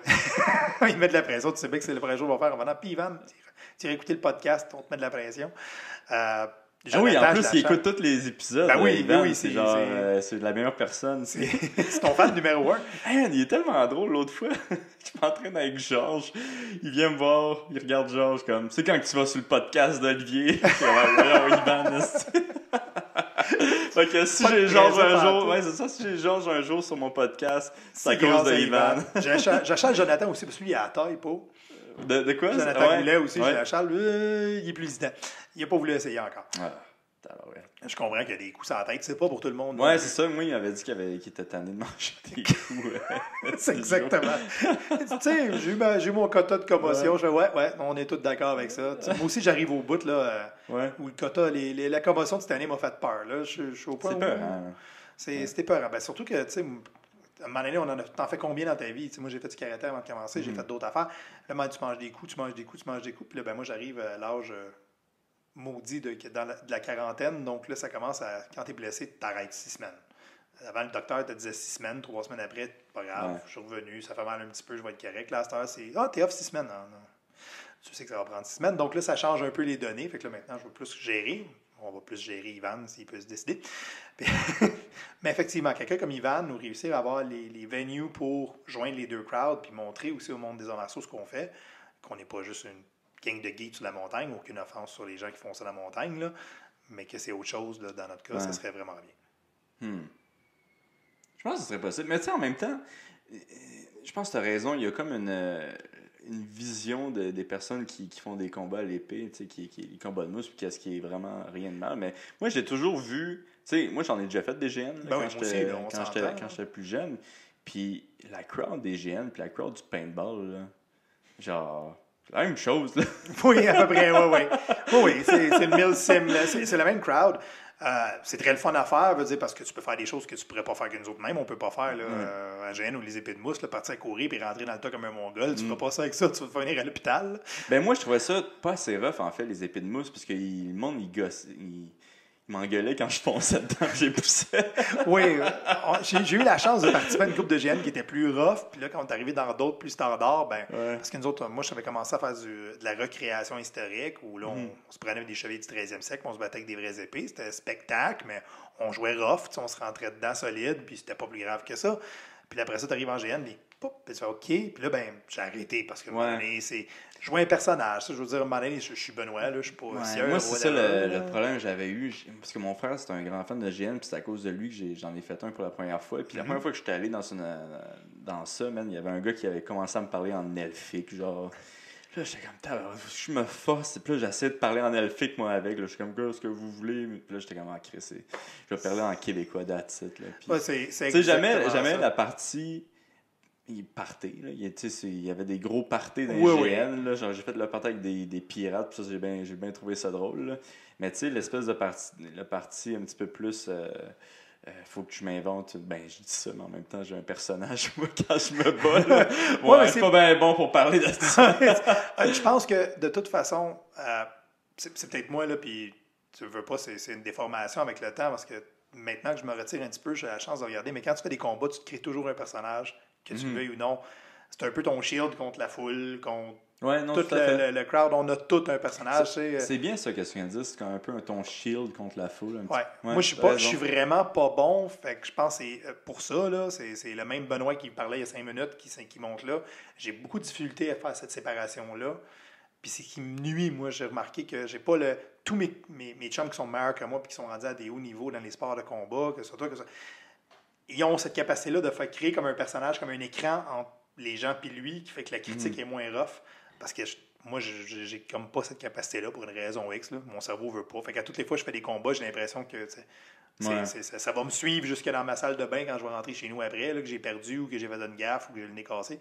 Fait que j'ai beaucoup de misère avec ça. Mais ceux qui ont réussi, même dans mon sport, les Ukrainiens arrivent, et c'est drôle parce qu'ils ont l'air des machines à tuer. T'sais. Puis là, ben, moi, j'ai passé 2 semaines avec eux autres, puis c'est tout sauf des machines à tuer. C'est comme « Hello, my name is Mikola », puis il s'en vient. Il est super fin. Puis c'est comme la veille, il te regarde, on va se battre. Puis là, tu fais, mon Dieu, il va me tuer, puis le lendemain, c'est un gros câlin. « So happy to see you ». It's normal. Puis il s'en va, puis j'ai comme, OK, c'est pas la même personne. Mais c'est exactement ça. Les gens ont cette capacité-là. Je pense que c'est bien que les sports de combat. Puis tu as un personnage quand tu as ça, mais c'est pas pareil de dire, je me crée un personnage parce que je vais vivre une situation extrême, que de volontairement se créer un personnage pour aller prendre une bière. Ben, écoute, je comprends. C'est un petit peu différent en même temps, de je comprends mécanisme. le monde qui le font, juste Absolument. que c'était pas pour moi. C'était juste, j'avais de la misère. Là. Absolument. Moi, je trouve que c'est un très bel échappatoire. Puis il y a des, puis Ben, c'est ça, je pense. Tu sais, moi, c'est peut-être comme ça que je m'échappe justement de la critique. Puis ces personnes-là, c'est comme ça qu'ils s'échappent de la vie. Peu importe ce qu'ils ont de dans leur leur problème. vie, de leur problème ou tout simplement, tu sais, c'est le même principe. Je compare ça. En fait, ce qui arrive, c'est que je vais plugger. Ma femme est sociologue, puis elle a étudié les GN. Elle a créé sur Bicoline une étude anthropologique de Bico, puis c'est une des affaires qui ressortait. C'est le même principe que quand tu vas à Disney World.